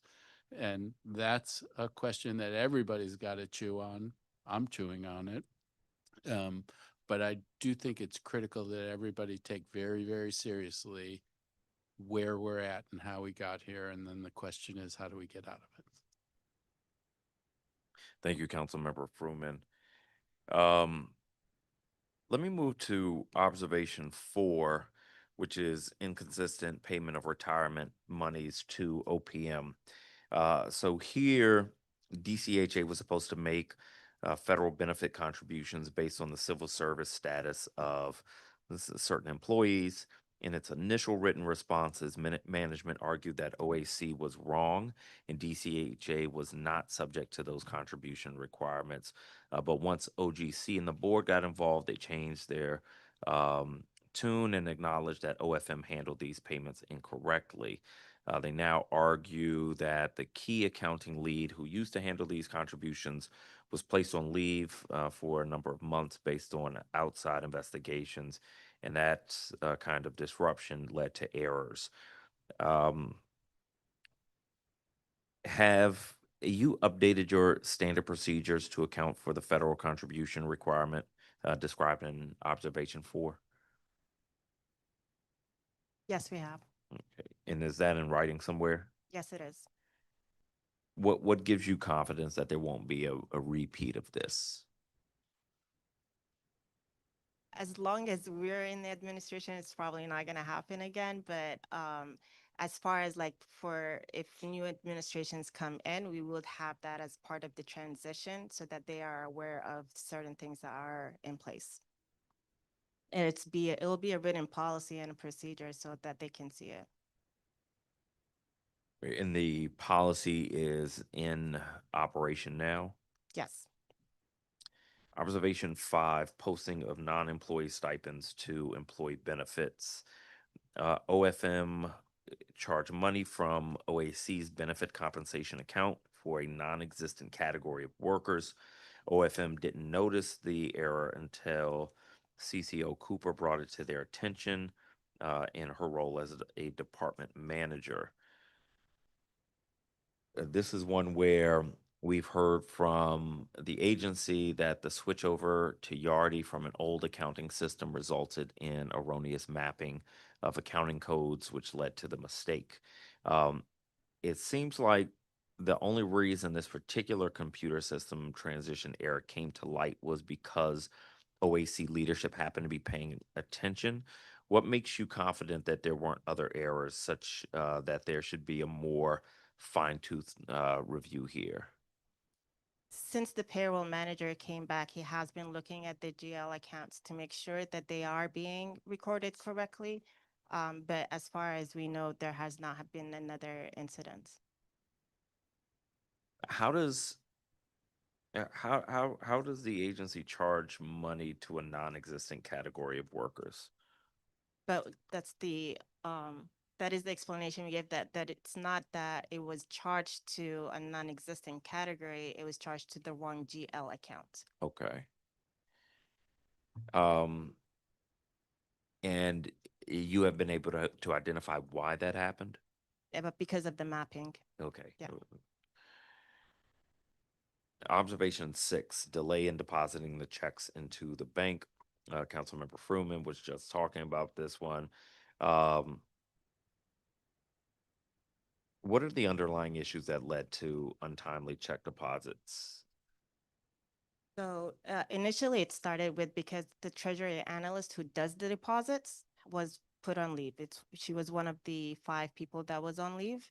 And then it was assigned to another staff that maybe did not have the full understanding of what should be done and how it should be done. That staff member also left. They resigned, and then we hired a temp to put in place to do the work. And that was the temp that held on to the checks as well. And once we found out, we started the process of terminating that temp.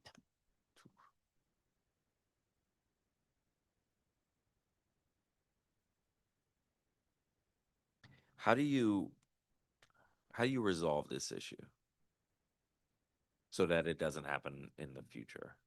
So it doesn't happen in the future.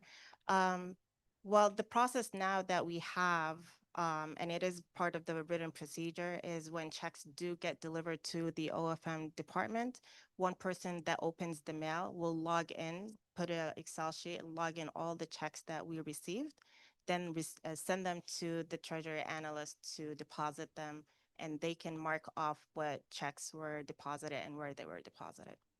Okay. I was concerned with the earlier notion, Mr. Clay, that checks could be recorded, and so in the agency would show up as money the agency has, but not deposited. So how do you make sure that doesn't happen? Your bank reconciliation should detect it. Okay. So when you key it into the system, you're going to see two sides to the entry. One of those sides would be cash. And so you would see cash increasing in the system, but if it doesn't increase in your bank statement when you're reconciling, it should fall out of that process. Okay.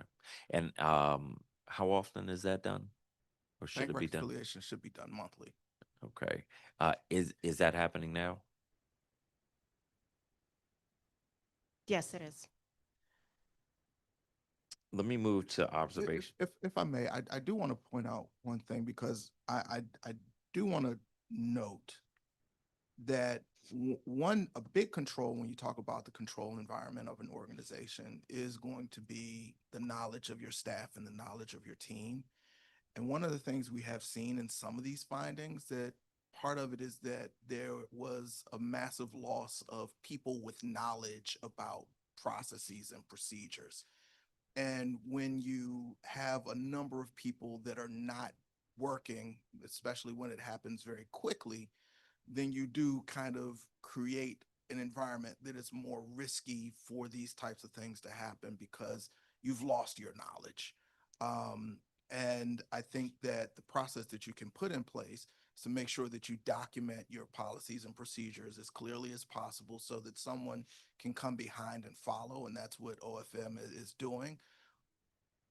But whenever you have a massive loss of knowledge that happens all at once, you do become at risk of having these types of things that happen. And so I think that's something that we're also mindful of when we talk about how we handle situations like this in the future.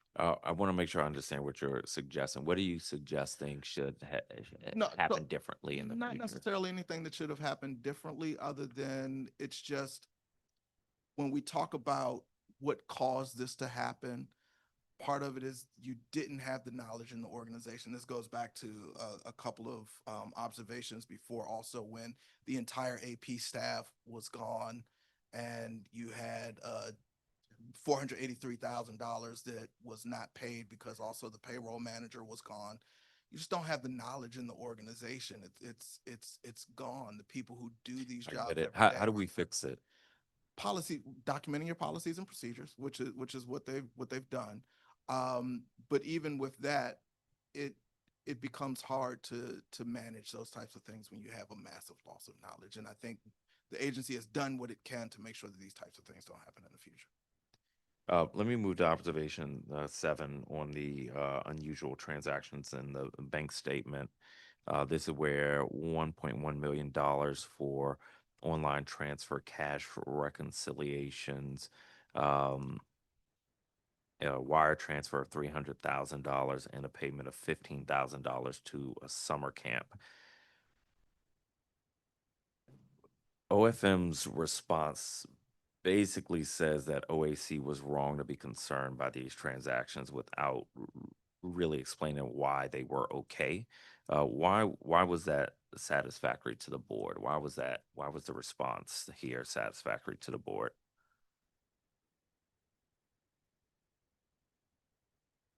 So it's our understanding that there are certain normal transactions that happen in the system.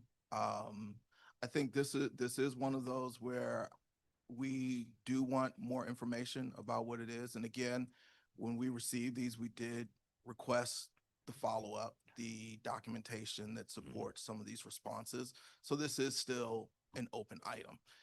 It's not that we are completely satisfied with the responses. It's just that when OFM says that these are transactions that happen in the normal course of business for us, well, the next step is, okay, well, let's verify that. And that's the process that's currently happening now. Okay, so the board got these 4 months ago.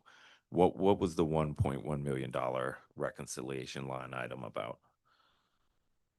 We're still waiting for the documentation. This is where OAC is following up on the documentation related to these transactions. Okay, so for all of these, the $1.1 million line item, $300,000 wire transfer, and $15,000 summer camp payment, you're waiting for The documentation to be closed out. But I would. The I'm sure- documentation, yeah, is re- the documentations have been sent to OAC to verify at this moment, but we do have supporting documents for each of the transactions. Okay. And beyond that, I guess it was flagged because there was not enough documentation with it.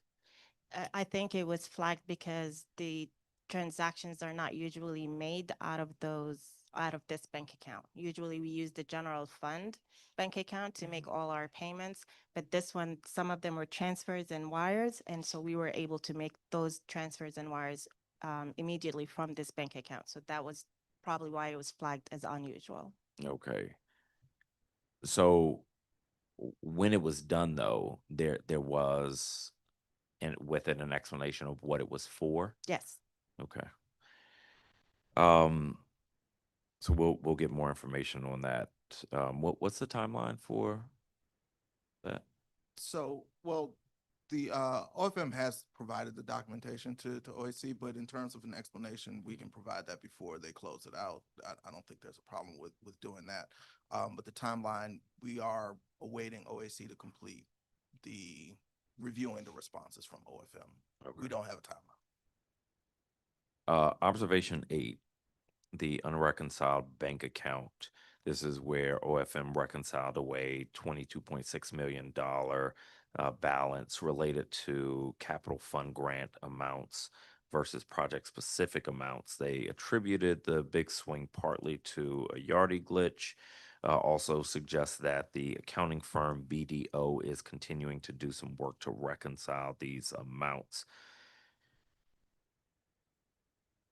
OFM's response to observation 8 is hard for me to parse. It seems like they're partly saying it's a Yardi computer system glitch, but then they go to say that the detailed reconciliation of capital balances and specific projects is so laborious that you have to bring in the outside accounting firm BDO.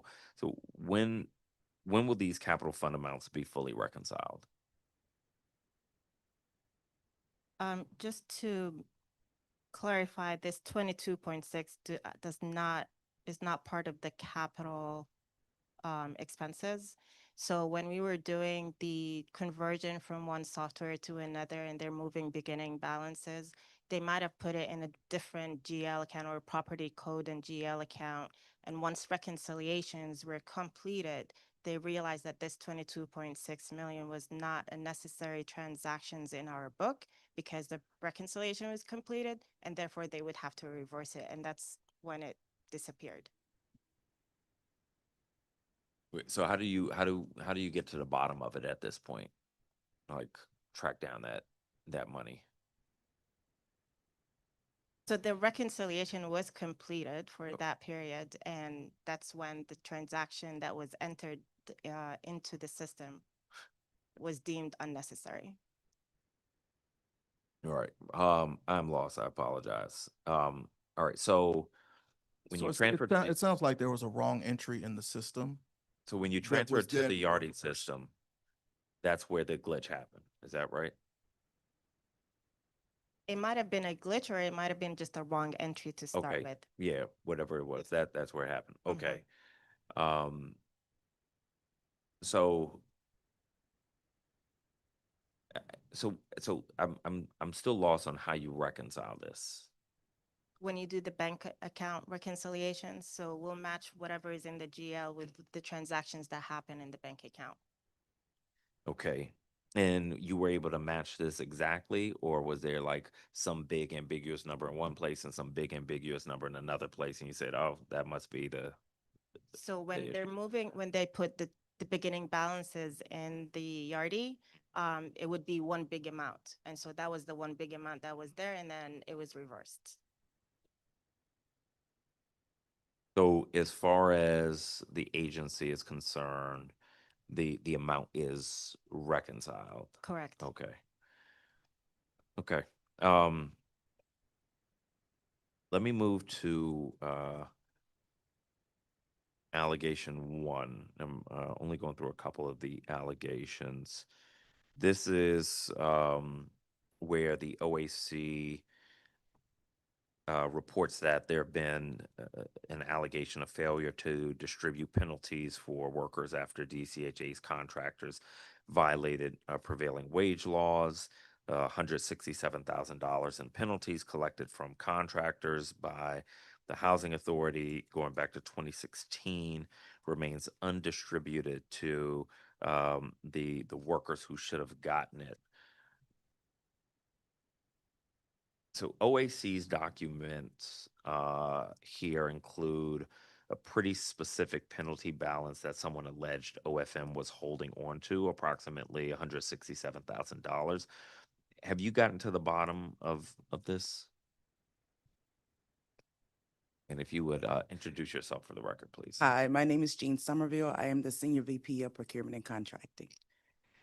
You say that there, can you please repeat the dollar amount again, please? Roughly $167,000. So we've done a comprehensive review of all of our restitution records for fiscal year 24 and 25, and we cannot find in our records a restitution amount of $167,000. What about any restitution amounts resulting from Davis-Bacon wages? So we do have current restitution amounts that are open, and those restitution amounts are being handled with between our specialists and the contractors that owe those payments. And as of today, I checked, we do not have any challenges with getting those restitution amounts paid. How far back do they date? The ones that are open now, they Yes. date back just a few months, but I can Okay. get a definite date for you. Okay, please do.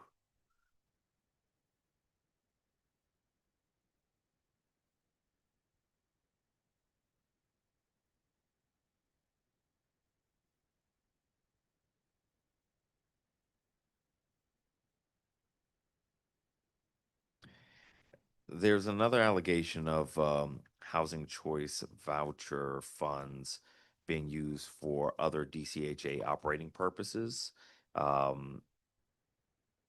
OFM pushed back on this one by noting that the Housing Authority has much more leeway in what's called the Moving to Work program, and that to their knowledge, the practice of moving a portion of voucher funds to other uses is allowed under DCHA's HUD-approved Moving to Work plan. Um,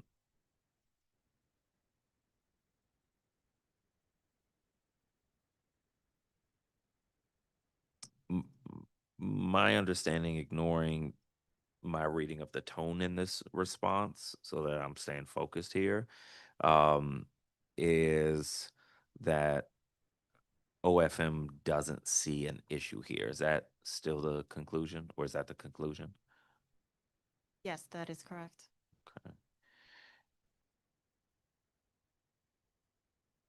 So you believe that the agency is following the moving to work program regulations? Yes, the MTW program does give us that flexibility to be more fungible between programs. Okay.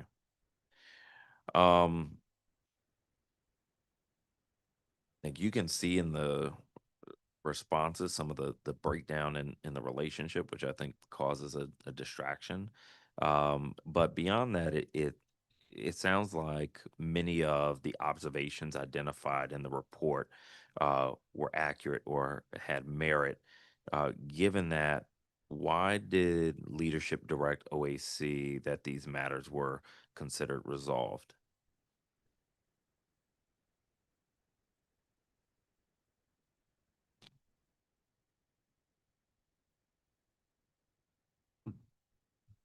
I can't speak for the director and his staff, but from the board's perspective, as we said earlier, we don't think that the matters are resolved, that there's still ongoing dialogue between OFM and OAC. And again, we refer to information that was presented from OFM to OAC on December 31st, and they are looking at that information, and we expect them to come back with their final findings and recommendations. Ms. El-Kazim, you are copied on one of the emails from the agency leadership suggesting that the issues are closed. Why does the agency consider the matters closed? I believe the issue was that there was an understanding that there was going to be a full-on audit, or that OAC is still going to pursue a forensic audit to do these. And from our perspective, on our side, from OFM side, these issues have been resolved as far as like putting in new processes and policies in place, or if they did not necessarily need any other, I guess, explanation. So from the I hope folks are looking at this from an outside perspective. You know, often when you're in an agency, when you're in a mix, you see things one way, but then when you're on the outside, you see things another way. And I think most folks outside the agency are seeing year after year of audits, and internal to the agency, you're saying, well, we're working really hard to address these, and we got all these audits going on, but you got to be grounded in the reality that outside the agency, the years are piling up of these types of audits. And there is an impatience with, just getting an understanding of when the issues will be resolved, when we have to stop going in these circles of bad audits, and we've got to get there. So I do want to insist that we have a timeline for resolving all open audit issues by the time of our February hearing. We will, we will keep looking at this. I know you heard from Councilmember Fruman, Councilmember Bonds about concerns as well. And so for here, it was important to put daylight on this. I think we could have done it through corresponding letters, but we ended up having to have a hearing, which is less than ideal. But we've got to get to the bottom of this issue and to a path of resolution. I can't say today where the committee is going to come out in its opinion of a forensic audit, but I will say that my focus is getting to a point of good standing. And I'm looking for the most direct path there.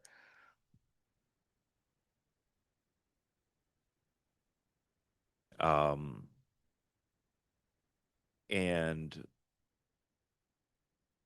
for the issues in this document, the observations and allegations, what is the timeline for a public resolution of these, basically, so we don't have to just take your words for it? Oh, this is resolved. We've got, processes and procedures in place, but documented here are the processes and procedures that are now in place for these issues. What's a timeline where we could expect that?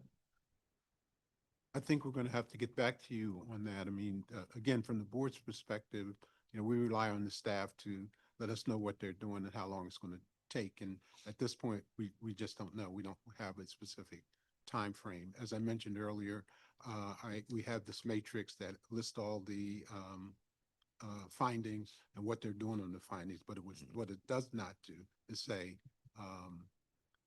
when those issues will be resolved, or if they feel they are already resolved, but they won't be cleared until the end of the FY25 audit. Because that's a formal process where the auditors have to clear them. Right. And so I want to be clear, there are the open items from the Office of the Inspector General audit, but then there are the issues from this document, the observations and allegations. And I Right. want to make sure we get a timing on both On of both. those. Right. Yeah, I think once we get the final report from OAC and they are satisfied with our answers to them, with our procedures and policies, and they do think that these are best practices, we can definitely turn around and bring them to you as well. Okay. If it looks like they are going to take longer than February 25th, which is the date of our hearing, please let us know. Absolutely. I want to thank all of our witnesses for being with us today. I want to thank my colleagues for joining as well. Anyone can submit written testimony, even if we did not invite you to speak on the record at today's hearing. And you can do that on the council's online hearing management system. If you don't know where to find that, you can contact the Committee on Housing at housing@dccouncil.gov or call 202-727-8270. The record for this hearing will remain open until the close of business 2 weeks from today on Tuesday, February 10th. That concludes the committee's business for today. The time is 3:39 p.m. and this oversight roundtable is adjourned.